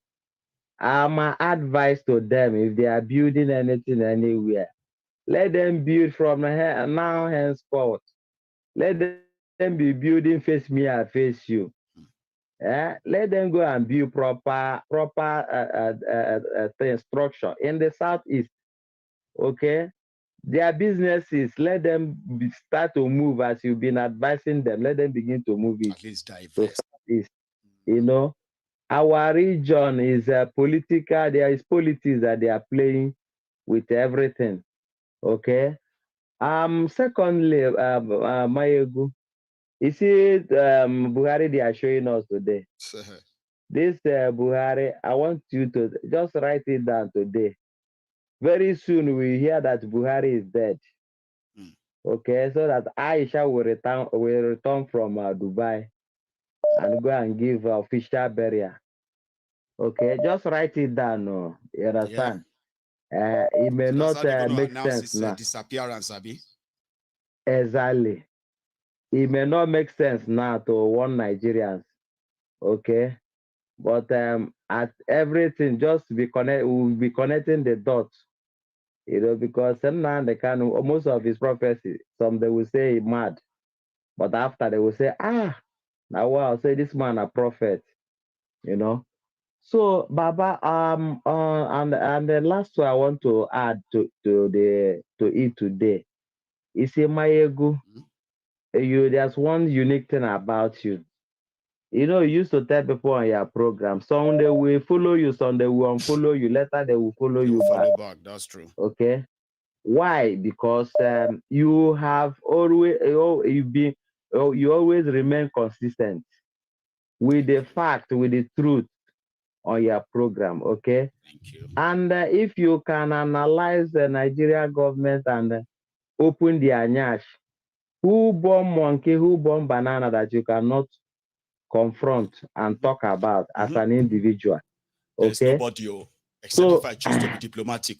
And I do that only because, I want to sometimes, So there is nobody. Exactly. Exactly. That's why I want to lay that background of to buttress my point.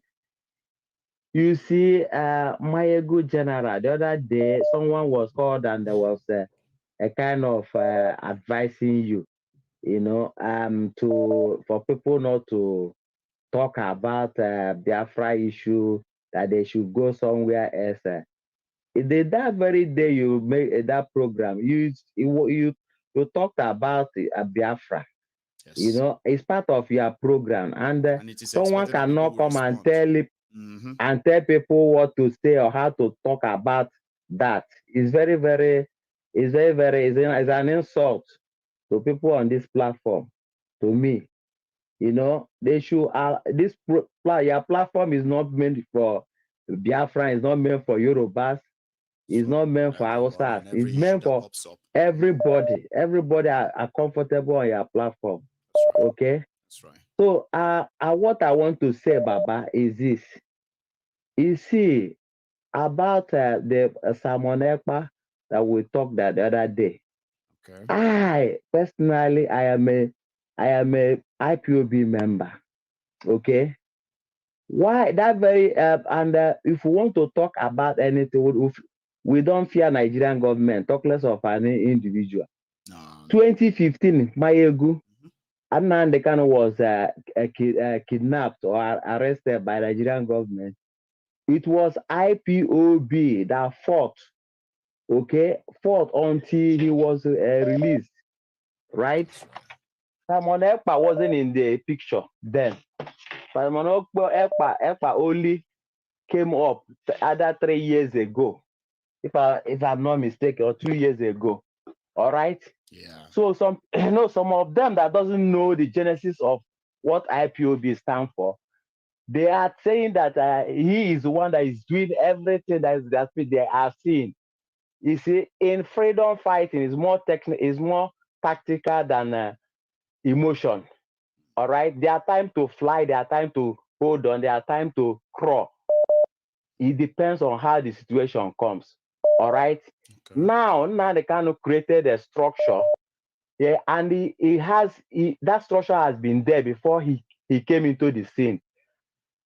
Now you want to own everything that concerning Nnamdi Kanu, but everything that is running.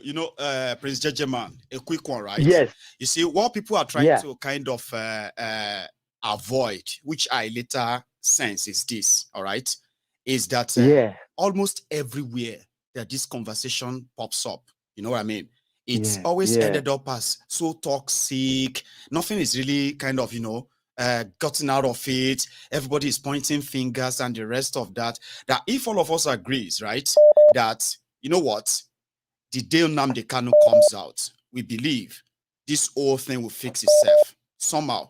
That why not just kind of hold everything that could further make people feel like, no, you. I understand where you're coming from. I'm only explaining why people felt like on Mayegun's diary political, right? They feel, like you said, they feel comfortable. Or you see, this fight back and forth between the Biafrans and all of them, they feel like if we bring that air and it begin to take the centers, Mayegu. Something, I think that's what they're trying to avoid. Yes, Mayegu, we can dodge some certain things. You understand? Because life is involved. I don't know what people will say, but you know what I mean. Mayegu, life is involved. Life is involved. Get what I'm saying? That's why we don't have to shy away from some certain things. To it and all right? People are being killed because of all this sit at home that it causes every time. Okay, that's what we are talking about. Now you condemn the structure of IPOB, you condemn the lawyers, you condemn the wife of Nnamdi Kanu, everything that has to do with Nnamdi Kanu. That is a sign of a double agent. He's a double agent, not that it's a sign of double agent. I want people on the platform to understand what is happening. You understand? Because they say they are fighting themselves. Nobody is fighting anybody.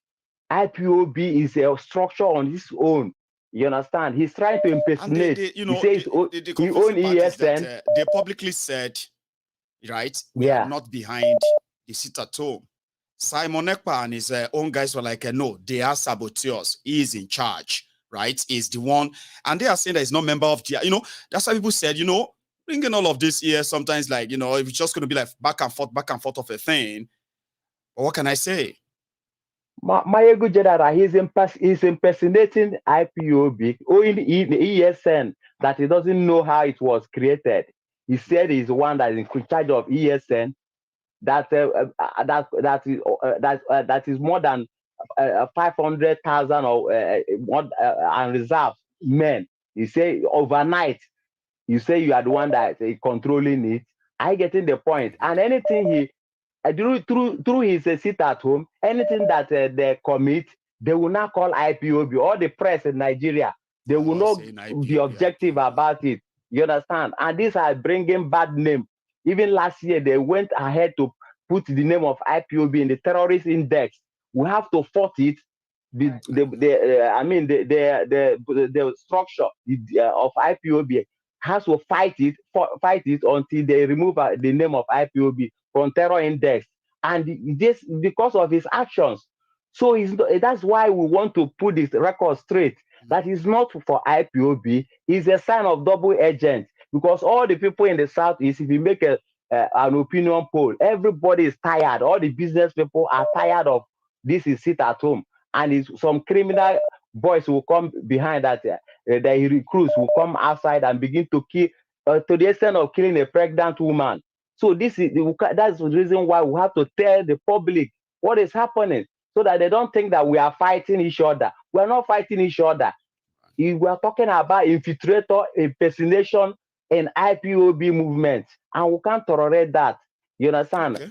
I am for IPOB and anything that stands for now. That's why I'm saying it straight, that people on the platform will understand what we are doing. Thank you, my good general, for giving me this opportunity. God bless you. Bye. I appreciate the fact that you call it too. So others, Thank you so much. We indeed want to respond. So let me take another call here. Now, I don't know how I'm going to make all of you know that if we can try not to make this a back and forth finger pointing things, it will be possible. But if you are not going to do that, at a point, I may have to start cutting any of you off who wants to start having this back and forth. I don't know how to explain that to you, right? If I want to go and say something about what you call it on Biafra and the rest, right? It's just because there is a message I wanted to be passed. It's not. It shouldn't be something that will establish this rivalry of now you be the best of one. Okay, I get where some of you are coming from. Sorry about that, my caller. Can you hear me? Yeah, you may need to leave that place. There's so much noise there, if it is possible. Yeah. I can leave there now. I can. Can you hear me now? Well, I can. If we can manage that. Can you hear me? Yeah, I can hear you very loud and clear. Beautiful. Your name and where you're calling from, if that's okay. Oh, Mayegu is long. I like. All right, I'll flow with that. Go on. All right. Okay, please, please, Mayegu, just pardon me. No, it's okay. I'm so it's up excited. To you. Like, yeah. I'm so excited. My name is Joseph Buna Aja. I'm calling from Abuja, actually from Abuja. I'm one of the ardent listener of Mayegu political. So that's my first time. I actually call you anonymous fan in Abuja. You won't give me a name, so I'll stick to it. Yeah, Mayegu. The first time I called you with I called you directly, but you told us no, I should call you through 2 days ago or something. Yeah, you I'm called and I picked dates and I was like, oh, this person is calling directly from Nigeria and it's direct. Yes, I actually called you. That's my first time and I got you directly. So if you called through WhatsApp, okay, I think that should be better. And I was so excited, in fact, Mayegu, your preaching inspired me. Thanks, man. You're everything. And sometimes I quarreled with my friends when you don't use it, you always listen. I said, no, this is my food. Every evening, 8 o'clock, from Nigeria time, I say food. I cannot eat food. Yeah, I have got to listen to you. You inspired me. You give me vision. You give me so much information that even I'm in Nigeria, I don't got it. I don't have this information. That's a simple truth. What they filter in the social media, they filter in their media in Nigeria, telling all sorts of. Sometimes when I sit with my friends there, I talk to them. Do you know, Bayogu? Sometimes I spend my money. I sat them down. I talk to them. I say, see, this country. In AIT, in this one, the only news media sometimes I listen in Nigeria is just Arise TV. They are doing well. Arise TV, yes. Yeah. Their money show. This channels television as well. Money show. Do go, yeah. Somebody like what is it called? This guy doing evening program. Chamberlain in channels, right? Yeah. One of the outstanding money programs sometimes, yeah. Money programs, yes. Money, Arise TV, yes. Arise, Rufai, Abati, this other lady. It is one of my mentors, just like you. You're my mentor. Do you know that Rufai happened to be a brother, and we are actually from the same Odogulu that I just mentioned in my program earlier. Yeah. Mayogu, I'm that's why I'm in love with you. That's how I'm in love with that guy. He inspired me. Yeah. He inspired. Whenever like this morning show, I listen to this morning show where he was trying to scrutinize them. Sometimes they get angry. The last program I listened to about when he was interviewing Ayo Fayoshe. He got angry. He was saying, I don't want to listen. Yeah. Ayo Fayoshe, former governor of Ekiti, said he was like angry. Well, I told you that I want to come to this program just because of Rufai. When you told me you're going to moderate the program, I was like, part of this program. Now you brought him here. He's asking me this question. He even cried. Fayoshe cried. You cried. God will bless you. God will bless. God is strength. I'm praying for you too. I'm praying for you because you inspired me. And in fact, if I don't have data, I have to go and get money anywhere to just put it on. I just want to receive it every. Like yesterday you're not on live. No, you're not live yesterday. I was like, what happened? I said, okay. Well, God will strengthen you. God will strengthen you. Thanks so much. One of the things, I just want to point out one or two things. Yes, please. What happened in Southeast? That's where I came from. I came from a Benue state, actually. I know what happened there. Share with us. Yeah, you try to be diplomatic in what happened in those areas. The truth is that our leaders from that Southeast region, they are not helping the matters. In fact, we are making the matters worse. They make matters worse. I'm one of the people that, I have to be sincere with you. I have to be clearly sincere with you. You see, sitting at home in Southeast, I personally, I supported it. But the thing is that, I'm just saying that if we can stay like 3 months at home when there is lockdown, total lockdown every year, every Monday, we are doing it for one of the leaders. That of Monday has become something that a lot of people have adjusted to. Even some governments in Eastern, they've adjusted to it until when Nnamdi Kanu is released, right? Yes, that is what I always. Nnamdi Kanu is one person that in Southeast I have not seen replacement of him, and I'm in support. They should release him for us because just the way you're speaking to me, just the way it inspired me. Nnamdi Kanu also inspired me. Nnamdi Kanu make me know so many things. Just the way you're telling me now, just the way I listen to you, you expose a lot of things. Same Nnamdi Kanu did to me. Yeah, he inspired me. He made me know so many things. That right from when I was like 40 something now. Wow.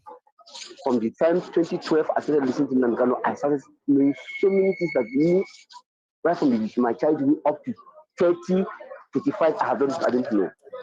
And most of his prophecy that he has prophesied have come to pass. I saw it. Just the way you're telling us.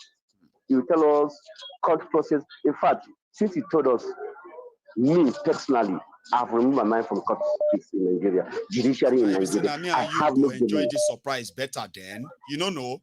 Like, let me explain that, right? You see, if their court do what they normally do, it don't go to shock you. You'll be disappointed, angry, whatever, but it won't be too much, Abi. But if you are there now and you are not expecting anything, and they say breaking news, Tribunal said, Tribunal declared Peter Obi winner. You say you go there shock proper. Is that true? So you go enjoy that one. It's better than make you the press say, court please. And they say, oh yeah, Obi go and pay 2 million to Tinubu for taking him to court. And you're like, you see these people, God will punish you. You break my heart. You know that kind of thing. So it works different way. Like that day, I will not go to work. That day, I will sleep because I've really put my foot on that. But now, you made me to understand that I don't have any hope. I don't have anything in there. Whenever it comes, you are managing your expectation. Sure, you get. Not that you are ruling out that you still want them to do the right thing. Sure, you get, At the same time, if you have what if they don't come do waiting go happen? Okay, what if they do? You know what I mean? Managing expectations. Yeah. Thank you tomorrow, very much. Tomorrow I can just go to my work without no problem, without no any headache, without no any thinking, no stress. Mayugu, thank you so much, Mayugu. Mayugu, I promise. In fact, it's so much joy in my heart that I listen to you tonight, and I will listen. We are feeling same, and that's why I wish. I wish you could see inside of me too. When people say I'm calling you for the first time, I'm so happy, man. That same way you are feeling is the same way I feel when somebody finally calls in like that. So thank you. Much more. Yeah. Stay safe, Baba. Okay. All the best.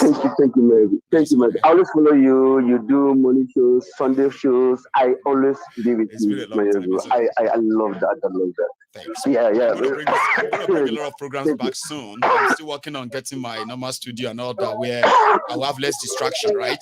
The best of Mayegun is yet to come. What would the manager like this until that time, Stay safe, Baba. Thank you so much. Thank you so much. Bless him. So that's my anonymous caller, an anonymous fan from Abuja. Bless him. I have another caller here. Hello there. Hello, Mayegun. Hello, sir. How are you? Olúwafẹ́mi lórúkọ mi, Olúwafẹ́mi Gbádégẹ̀sìn. Ọmọ Ọ̀yọ́ ni mí. Kábíyèsí o, bàbá. Ṣùgbọ́n England lọ́lọ́run forí wa sọlé sí. Àdúgbò Ṣàlíbá yìí ṣe àti kúrò lọ́dọ̀ ìyá Ṣàlẹ́ àti bọ́ sórí King Ṣàlíbá. So how are you, sir? Bẹ́ẹ̀ ni, àdúgbò lọ́wọ́ Isle of Wight ni mo wà ní England. So, mo fẹ́ share a bit of my own experience in Nigeria. Yes, sir. Go on. Ìgbà tí mo parí school, tí mo dẹ̀ tó wáṣẹ́, mo ríṣẹ́ pẹ̀lú UBA. A dẹ̀ ṣe bí ọdún kan, ọdún méjì. Ṣùgbọ́n ìgbà tó yá, wọ́n sọ pé wọ́n fẹ́ downsize. Àwọn directors, manager level tó ń gbowó ńlá ló yẹ kó lé kúrò. Àwa tó ń ṣẹ̀ṣẹ̀ gbà. New recruits and new employed. Go on. No, ní pé ká máa lọ́lé. How they've managed to downsize in that, I don't understand. Àwọn èèyàn tó wà ń bẹ̀ for 30 years to improve ra wọn educational wise. Wọn ò lọ sí any course. They are just there, redundant. Wọn ò wá wọ́n máa ṣe dispose àwọn yẹn. Ṣẹ́rí nǹkan tó ti infiltrate sínú mentality wa Nigeria, one of the things is culture. Ṣẹ́rí culturally, a ní àwọn òwe kan tó rẹ́ pé ó ń bà wá jẹ́. Something like òwe bíi ọ̀n kì í fi àgbà ṣe nǹkan méjì fún yàn wọ́n fi ń rẹ́ wọn dé jẹ ni.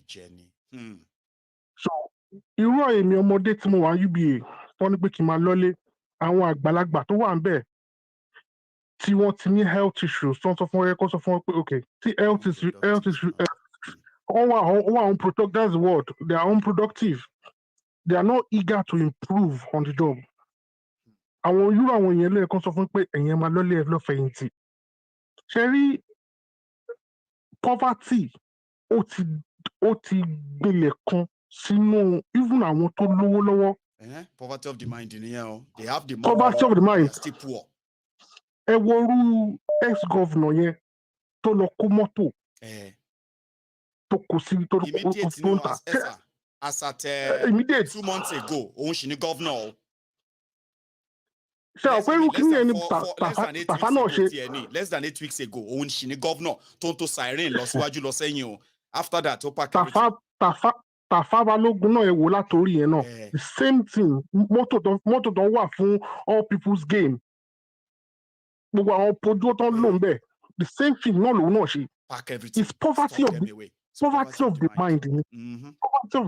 Nílùú tá à ń gbé ń sìn ní England, ìgbà tí economic crunch dé, iná lọ sókè, owó ná. Every household, you don't even need to blink. 66 pounds goes from the government into your direct bank. And now I collected that money for over 8 months. 6 months. I stopped it about 2 months ago. Benny, you know, because mental health practitioner ni mí nílùú. Bless you. Gbogbo àwọn tó ń gba benefits, ESA, PIP. Wọn ò ní àti lift ọwọ́ wọn before government knows them. But these people are politicians, wọ́n mọ̀ wá, and they know the right thing to do. But once they start doing the right things, they won't get the money anymore. They won't get all the free money they're getting anymore. That's true. They are trying as much as they could not to do the right thing. Mayegun, èmi gan wo Naija lẹ́nìí, mo pe dáàdì mi lórí video call. Mo wo Naija. Ẹnìkan gbá dáàdì mi. So wọ́n ṣe video call, bóyá tán kámẹ́rà. Mo rí gọ́tà ní Ẹgbẹ́dá. Sáyẹn Ẹgbẹ́dá ẹni. Mo rí gọ́tà tó ti overflow. Òjò dẹ̀ tí rọ̀ o. Ọmọ mi, obviously òyìnbó mo fi fún ọmọ ọdún 4. Ó wá fẹ́ ọpá. I want to see king because king ló máa ń pe dáàdì mi. I want to see king. Bóyá wá sẹ́gbẹ̀ẹ́ báyìí, mo fọwọ́ bo ojú ẹ̀ ni pé má yẹ kó ba imagination ẹ jẹ́. Má yẹ kó ba imagination ẹ jẹ́. Wọ́n ti àwọn Yorùbá ń sìn. Kẹ́rí the same philosophy tó ń lò fún àwọn ọmọ Igbo, àwọn ọmọ Hausa. Tó àlèmájìrì. Yorùbá àlèmájìrì wọ́n ti tì wá sínsìn.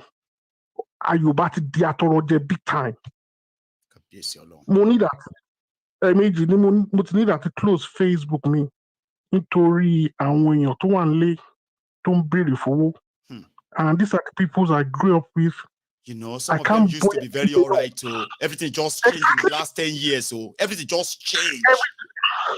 People that used to be able to take care of themselves, they are now people who are going to call you and say, "Ọ̀rẹ́, báwo ni màrẹ kújọ́ mẹ́ta kẹ̀? Báwo ni?" Meanwhile, they are just saying that you. On padà ń bọ̀ lórí pé ìlú yìí ó lágbára jàre, I can't even pay school fees and all that. You be like you so ti affect ìwọ náà ni délé ọlá. Àwọn tá bẹ́ẹ̀ ni it's true, àwọn tá mọ̀ tó yẹ pé they are well to do nígbà yẹn, all of them. Wọ́n manage family wọn bá wọn ọ̀la wọn ọ̀ṣà, they are okay. Today they are beggars. Some of them still have job but they are beggars. They are beggars because iye tó ń gbà gan, iye tó ń gbà kò lè sustain wọn, and they know this. The Nigerian government knows this. They knows 8,000. That is patronizing. They won't patronize our citizens. 8,000, $10. $10. £8. Àbí £7.5. No shoe. Fún èèyàn mẹ́fà nínú ilé kan. Oh, ice cream. £7, £5 ice cream. No, compare fún a whole household. I mean, you've got jokes, right? You're joking, right? Take this £10. Government is paying you $10. £10. You say, oh, you've got jokes, right? £10 for 6 people in this household. No, you must be funny. Is that money for Rolly? Show what's the guy now? £7.50. See, thank you very much. Thank you I'm so grateful. It's my first time calling. I respect you. I respect your view. I've listened to you for a long time. But I'm able to be linked up to you tonight, and I'm so grateful and fulfilled. Thank you so much. Thank you, and God bless you. Good morning. To stay safe. You have a good one. So that's Barrister Femo. who was sharing his own experience. He chose to speak in Yoruba, and I know that's deliberate, so I didn't bother to, you know what I mean. But he was talking about the whole thing we've been talking about in Nigeria, right? That people are so poor, they've weaponized poverty, fine. But what about those with money, who have money? Politicians, right? They have money, but they still kind of want to steal what they don't really need because they are scared of what? Being poor. It's called poverty of the mind. Why would a former governor of 8 years park all the used government cars, and put them up for sale at his own car mats just 2 months after leaving office? Like, is that poverty or poverty of the mind too? I have another caller. Hello there. Hello, sir. My good. How are you doing, sir? How are you? I'm doing very good. Brilliant. I am Delio. I'm calling you from the United States of America, Atlanta, Georgia. That's amazing, sir. That's a D-O, yeah? Delio, D-I-L-L-I-O. D-I-I-L-O, right? Yes, sir. Brilliant. It's good to have you back again. I'm from Atlanta, Georgia. I'm announcing your arrival, yes, sir. Please. Yes. Yes, I really appreciate you so much, and it's my first time. I've been trying you so many times, but you always have so many calls. I know you're always busy, man. I know. Thanks for not giving up, by the way. Yes, sir. You are welcome. Thank you very much. Thank you, sir. Yes, sir. So I've been listening to you with everything that's going on, like what the other caller said about those people, the lady women that went to visit Kolu, and it is just the system. It's the same old people, the same thing going on. It's going to be like that always, and it's going to be it's just the same people. That's what I want to say, because recycling themselves, making it look like it's recycling themselves. Ideas. Man. Yes, how can you have never seen this? Is very funny. That chamber they are sitting down, that is a honorable chamber. That's the chamber where it is only executives. Executive chamber. That is, yes. You don't break. Look at all the women filling up the whole place. Yeah, okay. Aso Rock now has become an open place. Yes. It's good to have you as a government. Very good if you want to have your own government and it's going to be an open kind of government policy. Yes, it's good, but there is a limit to it, because that chamber now, what he has done is really, that is bringing it real down. That is desecrating an hallowed room. Exactly, sir. Where that's the decisions that language has to do with the country are being taken. Then it's just like a show. Yeah. I think Bukwari did that too. It desecrated the entire place, but maybe not this early at the time. Sir. This one is. Yes, sir. That's why I was saying. That's why I was saying that it's the same. Go with the same people, so it's the same thing going to go on and on and on. Yes, and when you showed about Buhari working in Daura. Yes, and okay, he went to London actually, but he came back. Yes. Now, moving around his own environment, you can see that place is not really like where the public place is. It's just an environment where, like a GRA, where his house GRA, where he built his house. Yes. He just took a stroll on 123 Street. I get you. Yes. So it's just very funny. I mean that then he's moving around about them. Hey, well, I gashi. I mean, I'm from Adamawa State. I speak Hausa very well, so I was hearing what you were saying. You are from Adamawa State, or you grew up in Adamawa State? Let's clear that too, because I am from Adamawa State, Bonify. Adamawa State, born in Adamawa State. But my mother is from Adamawa State. That's class. See, everybody that didn't know that, you see, a lot of people who are not actually from southern Nigeria too, I've always been regular followers of Mayegun's Diary Political, and I've actually met few here in the UK. Mayegu, I've been trying to call you. I couldn't. There are some of these stories from the Middle Belt in particular that you do share. I wish I could give you some of these details, and in fact, make you speak to this and that. People have said that to me in the UK. People from the Middle Belt. Now I'm meeting somebody from Adamawa. I hope you'll be a regular. Call me all the time, please. Yes. I will. You are too much. Honestly, your information is super, and we are with you all the way, because I know there's a lot of there's some people that call you from Atlanta too some time back. I saw. And honestly, we're just watching to see when you want to come to Atlanta. I will be there myself. Maybe I'll be a translator. You know, I'll be honored. Like, if I have that grace, they said that they will give me 5 years visa to come to America, which means if I miss anybody this time, I can meet them again when I save money again. I can meet again in 5 years. I can actually see all of you, my friends in the US. Yeah. Dilo, you're right. You are now on my book, like inside my destiny. Thank you, sir. I appreciate you. Thanks so much, sir. Yes, sir. I will. God bless you. God bless your family.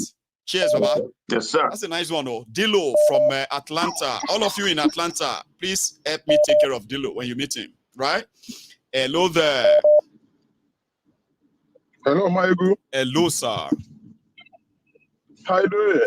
Very well. How are you? I'm all right today. Thank God. Thanks for calling, by the way. So, my name is go on, sir. Richmond from United States. Richmond. Yes, Maigu. Baba. Yeah, I spoke you are my with Richmond about, from Washington. Is that Washington again? Yes, Washington, D.C. Yes, I got it. I was like, I remember I said something about Richmond. Richmond, who is rich from DC. And I was like, yeah, I will remember that. I'm glad I got it. Thank you. He is not rich. I know it's not rich. It should be Richmond. I can't be Autumn. That's stupid, man. Can you just imagine?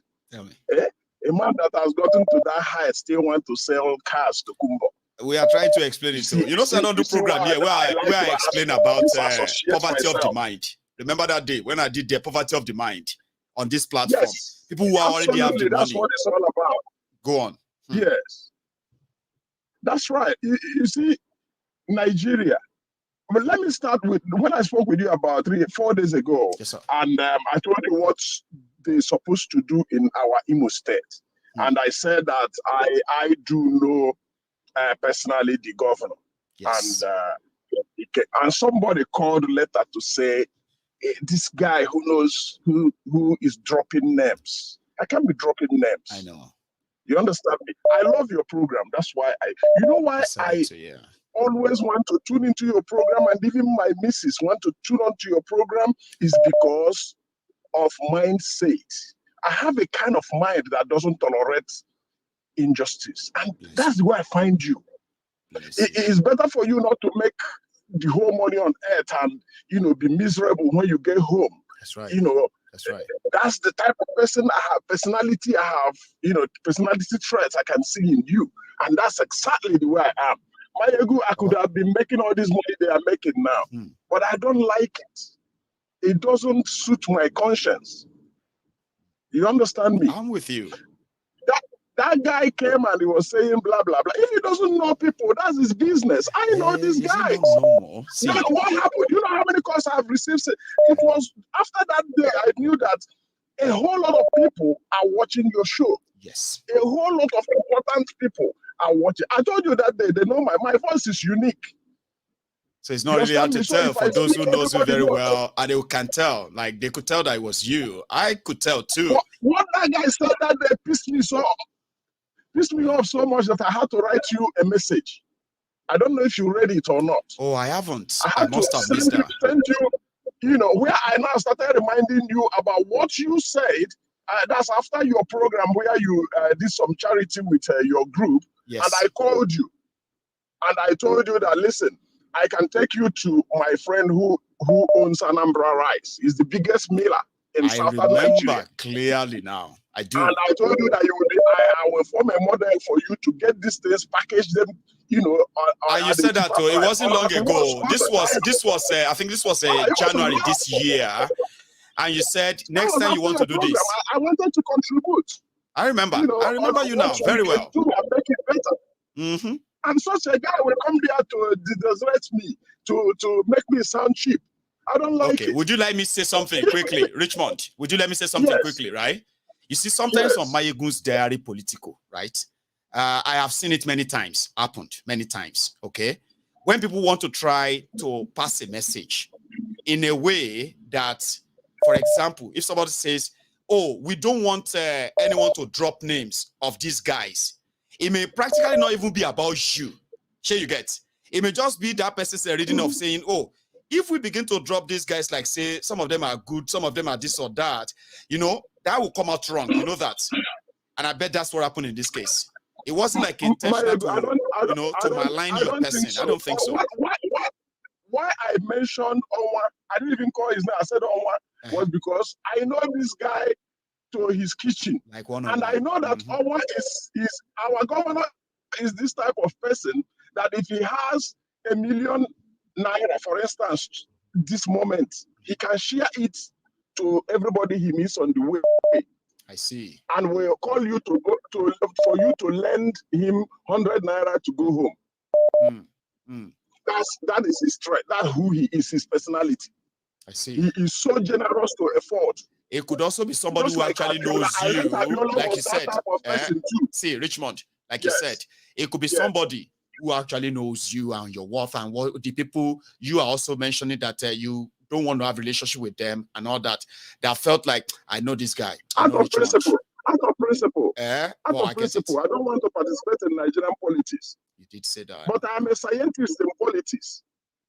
And I know that a character like Onwa is not supposed to be a governor. Because he will not be able to harness the economy very well. He is in him. He cannot change it. Are you understanding me? I do with you. That is, by the way, though, what I want to talk to you about today is this. One of the things you said some few days ago about Abacha loot. Same thing about Nigeria that we are all talking about. Abacha loot is not a loot. You listen very well. Abacha loot is not a loot, but our media will never tell you the truth. Abacha loot was money that Abacha stacked outside Nigeria because the West was against him. I remember. Are you listening? I'm with you. Those funds were not meant to be stolen by the money that Abacha stole. His family is still multi-billionaires today. He control all of that billions. Why wouldn't they find those ones? Nigeria don't like to say the truth. They return this money that wholly belongs to Nigeria, stacked away in the foreign countries using proxy and all that. Proxy companies, registered companies in those countries to stack those monies away for the. You remember Abubakar Atiku Bagudu? You remember that guy, former governor of Kebbi, the former bagman for Abacha, that cut a deal with Obasanjo to take 20% of Abacha money. Nigeria money that he helped Abacha stashed. Remember him now? Bagudu. Oh my God, I do remember. But one thing I find so irritating is why the press will not say the truth, which is bringing us to what I said about Rufai and his colleagues. Rufai as a person might be a good guy, just like us, but Rufai doesn't like Igbo people. I won't say he doesn't like Igbo people, but he doesn't like the idea of separation. Okay. All right. But that would be fair if you say he doesn't support separation. Therefore, it will never be kind of a sympathetic to Biafra, and his utterances will always say, he has never been kind to any agitator of Biafra. Even Yoruba Nation, he's always kind of very much like he doesn't support that too. I want an Igbo nation, for Christ's sake. I don't want Biafra. That is one where I get the whole concept wrong with them. If they say we should pursue an Igbo nation, I am ready to do anything. But Biafra, no. Okay. Biafra is consisting of other people that doesn't speak Igbo. But if you say that we should get all the Igbos all around the 13 states in Nigeria to form a nation, wonderful. If anybody wants to join us, let them join us at Puerto Rico. Right. So it's not as if to say all of us must. If that guy said that guy who spoke to you after me said that I am lying, I have pointed it out. The day Nnamdi Kanu was arrested, it was made public. The day it was made public, the following morning, the person should go and look and check the morning show, what do you call it? The one that is presented by Arise, yes, on Arise TV by somebody Oji Okwe. All right? Right. That show that Oji Okwe used to, that's about social media, what the social media is saying in the morning on the show of Abati. Watch it. Both of them, both the day Simon Ekpa was arrested, both the day Nnamdi Kanu's arrest. Ekpa and the Kanu, both of them, listen to Rufai's reaction to Oji Okwe's, relay that it was about the arrest, about the news. You will find out what I'm telling you right now. That this guy said that Nnamdi Kanu will do his time. He repeated it on Simon Ekpa, that Simon Ekpa will do his time. No genuine journalist will say that. And why did I say that? Is because you, who is not a trained journalist, was using the right words than Rufai, what's his name? Oseni and Abat. I don't care how many good things he has done, but this one, I hold it against him, that he condemned Nnamdi Kanu even when he has not been. By the time Nnamdi Kanu won in court, I wrote him a little message to his Twitter. That, can you see it now? This guy has already been exonerated. Has been Where is he going to do the time? I know. That guy really made me angry. But anyway, let it be. Anyway, all I want to tell like you I said, that everyone can always come in and say, you need to let it out. The purpose of this platform is that, number one, right? Nobody's looking for 100% people to agree with. We're just looking for people to hear us. I want everybody to hear me, and I want to hear other people too. And that is why when you say something, other people are also listening. Something will prompt them to pick up the phone and say, no, I want to say something too. You need to be... People should hear me today, Mayegu. Yes, sir. Journalists in Nigeria should hear me today. All the journalists that are operating on social media should hear me today. Abacha loot is not a loot. They should inquire about it. It's Nigeria's money. Check out from the central bank. How did that money move from central bank to whichever country that they stack those money away? Both in Switzerland, both in America, both in London, Switzerland, everywhere. Those loots were no loots. They should stop calling it loot. It is money that was returned, and it is only when he came back to Nigeria that they looted it. And they turned it into loot.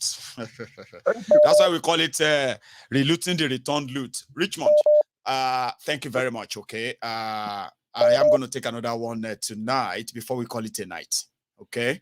Thanks a lot. Thank you. Yes, sir. So that's Rich from WA, Washington. I don't know if that's of the DC or another one, but here is another caller. My last caller, by the way. Hello there. Hello, my General. Hello, sir. How are you? I'm fine. Very good evening. Same to you. Good evening to you. How's it going? First caller, this is Innocent Obi. Innocent Obi, did you say? Yeah. I want that name unique. Abba. So how you been? Where are you calling from? I did fine. I did call from Onitsha. Hey, from Onitsha. Nah, that's supposed to be the Japan of Africa. Well, anyway. Baba, how is Onitsha tonight? Very well, very well. Beautiful. Just normal, nothing special. Just normal. I'm so happy to get you this evening. Eastern Nigeria don't turn to Borno, but the fact that it's coming out of that place is in contrary to all of this. So you are in Onitsha. Tell us what's going on in Onitsha. What's going on around you? Yeah, just the Nigerian propaganda. And it was quite quiet and very good. Yeah, just normal. Just normal, everyday bustle and bustle. Everybody, Exactly. Exactly. Nothing special. Nothing. So no be all of them. They run every minute. Oh yeah, go inside. Don't go anywhere, anything, because that's what they are saying. Yeah, I know it's not true, but I'd rather listen to you. Apart from something that happened, I think last week during the proposed 5-day sit at home, nothing bad again. So There we are, a few bunches, some people, but apart from that, like it's normal day, like every normal day. So exactly. People are listening. So you understand Nigeria and the propaganda. Sometimes when I listen to this news, I wonder where it is happening. If people are drinking, taking something, some substance, plant substance or what? It's very confusing. Yeah, exactly. Mayegun General, I want to use this opportunity to thank you so much. I discovered this channel after we were, bamboozled by Mr. Yakubu. That day I don't. Mr. Yakubu, the fraudster. I was depressed. I was depressed until I was just checking and I come across this program. I was like, this was kind of a relief to me. Since then, I've stayed tuned ever since then. So you finally found a place where you can at least take your mind off all of the propaganda, negative, this and that, and just, a consolation to me, honestly. Is because when we wake up the next day and find out that Mr. Yakubu has, wake up around 4 a.m. to make the announcement, it was like all hope was lost. But listening to the program, gave me a new lease of life and a purpose to carry on. So I want to thank you so much for the program, and I have paid attention. Sometimes I comment, sometimes I don't comment, but I want to use this opportunity to thank you so much. Thanks, man. You are unique, and you give me hope that not every person that comes from the southwest of Nigeria think the same. You are just something else. You and also Dere Faro to me. I have so much respect for you and Pa Adebanjo. So there are so many people who give me this encouragement there's there's hope. Good people everywhere, Baba. You know what I mean? And that's why I said that if all of us can at least be honest and truthful to ourselves, and if we don't want to, we should give ourselves a chance to say, you know what? There are always going to be good people everywhere. There's going to be bad people in every tribe and every clan and what have you. There are also good people. So if you make your own life about the good people, good people from other side, you will be meeting a lot of good people. You see, they are bound. I'm glad that you are my friend too. Innocent. I am so happy. I am so happy. I'm so happy. I think from now henceforth, I will try to to be a constant caller. I will make sure I try and call. You know, one thing is that when I listen to, I know it's always so busy. It's not that easy. Sure, you get. It can be like serious, But there are many of you who have been very, very determined, and eventually, when you get through like this, it means a lot to me too. Okay, it just shows me that you met my night already. Thanks so much. I'm so happy. I can't even imagine it. I just wanted to see if I can get through. Fortunately for me, it happened. I'm so happy. Thanks, so please tell people you are hearing from me and from Onitsha. Yes. Nothing bad is happening. Nobody say all of us they wear helmet everywhere, or they carry pot for our head, or they run, or you know what I mean? Because that's the impression they want to give. But facts don't lie anyway. Facts don't lie. That's why I would rather use facts that can be verified. Because even me myself, if I hear something, I'm always going to look for more details. Because if I want to talk to people now, I must be able to say things they already know. And at the same time, tell them something they don't know yet. Or even if I can't tell them, I can make them start thinking about things they don't know yet. And I'm glad that a lot of you love it. Thank you. Innocent. It's a pleasure. It's a pleasure. Thank you so much. Thanks a lot. And you too. Thank you so much. My regards to the family. All right. Stay safe. Nice one. So that's how we're going to draw the curtain set tonight. I want to say thank you to all of us who made the night, as usual, interesting. You know, I will do my own thing. Bala, blue, bala, my all this thing every minute and for like 2 hours. Then a lot of you will sit down there, kind of key into the conversation. You ended up having to call in. By calling in, you are adding more views. Opinions and views and all that to this chat. Now, you see, when somebody wants to watch this broadcast later, it's going to be like watching a whole package of production. And so far, so good. It seems the rate is good. A lot of people who have been part of this have said, obviously, everybody, they agree with me all the time. See, don't think on Mayegun's diary political, a lot of people just agree with him. People don't agree with me. People will call me and they would state everything they feel like is opposing to what I said. But we say things on this platform in such a respectful way, right? That it's never going to be so kind of, boring for you or confrontational, something that is more, no. It's always been like this. So you are those who make it more interesting, I would say. Okay, so thank you to all of you. I'm going to see you some other time, okay? But you can watch all this replay later, okay? You can watch the replay, watch the premiere when it is all cut out. And I'm going to see you some other time. Well, I'm going to see you next night. So good night from here. Odaro.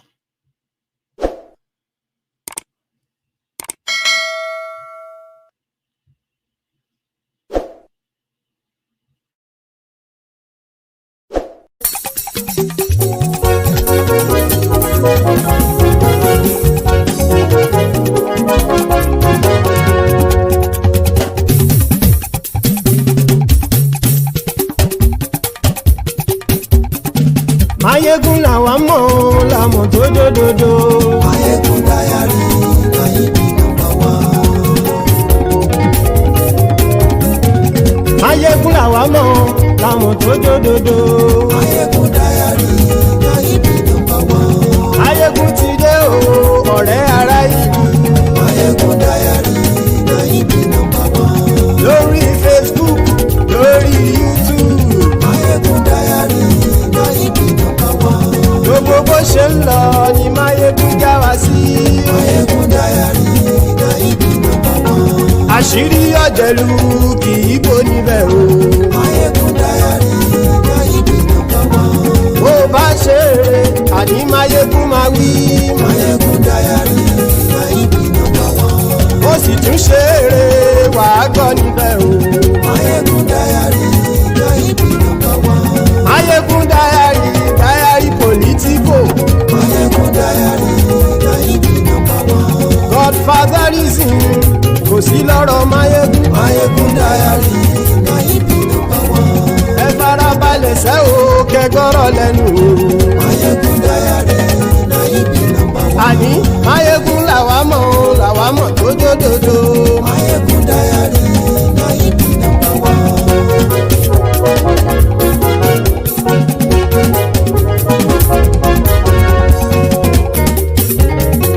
Àní ẹ̀sùn rákì. Mayegun ti dé. Mayegun ti dé. Ọ̀jẹ̀lú ẹ̀sùn rákì. Mayegun ti dé. Àní ẹ̀sùn rákì. Mayegun ti dé. Lórí Facebook. Mayegun ti dé. Àní ẹ̀sùn rákì. Mayegun ti dé. Lórí YouTube. Mayegun ti dé. Àní ẹ̀sùn rákì. Mayegun ti dé. Bọ́ bàbá gbé wúrẹ́. Mayegun máa wí. Àní ẹ̀sùn rákì. Mayegun ti dé. Ijó ìgbádìyẹ. Mayegun máa wí. Àní ẹ̀sùn rákì. Mayegun ti dé. Bí pẹ̀sìdó bá rúfin o. Mayegun máa wí. Àní ẹ̀sùn rákì. Mayegun ti dé. Bí gómìnà kówó jẹ. Mayegun máa wí. Àní ẹ̀sùn rákì. Mayegun ti dé. Ọlọ́pàá ti ń gba rìbá. Mayegun máa wí. Àní ẹ̀sùn rákì. Mayegun ti dé. Aṣòfin tí ń rúfin o. Mayegun máa wí. Àní ẹ̀sùn rákì. Mayegun ti dé. Òpùrọ́ olóṣèlú. Mayegun máa wí. Àní ẹ̀sùn rákì. Mayegun ti dé. Ọ̀jẹ̀lú ẹ̀sùn rákì. Mayegun ti dé. Àní ẹ̀sùn rákì. Mayegun ti dé.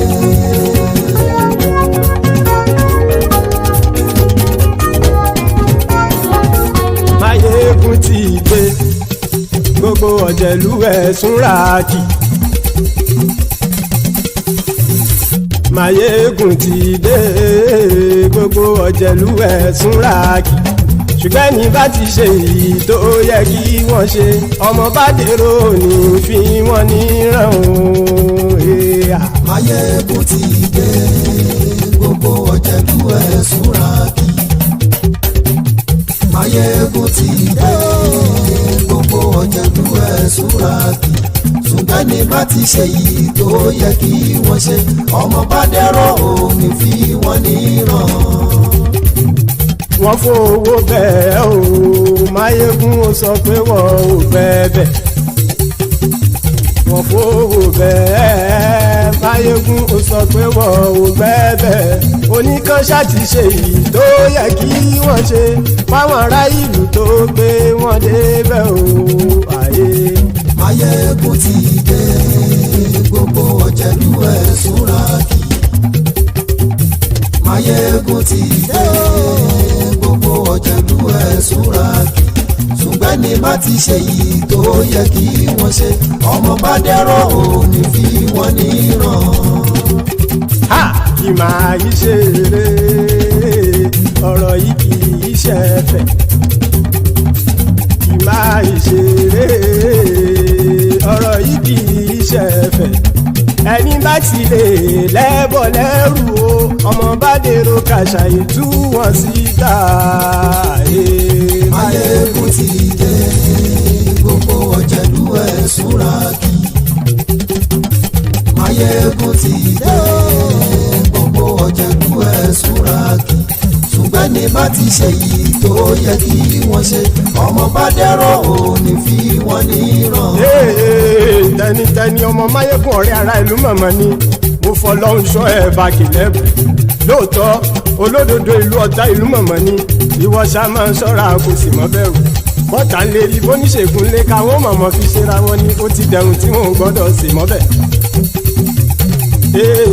èèpo ọ̀bọ̀lọmọ bá dérò tàjẹ́ ò gbọ́dọ̀ jẹ́ ó ti jọba lórí àbínú ẹni kò sì mọ́ fòyà àìsíwọ́lu ní ẹnìkẹ́ ìgbódì ẹyin lábàrá o ó kó ẹni tó bá dán o àkàmù.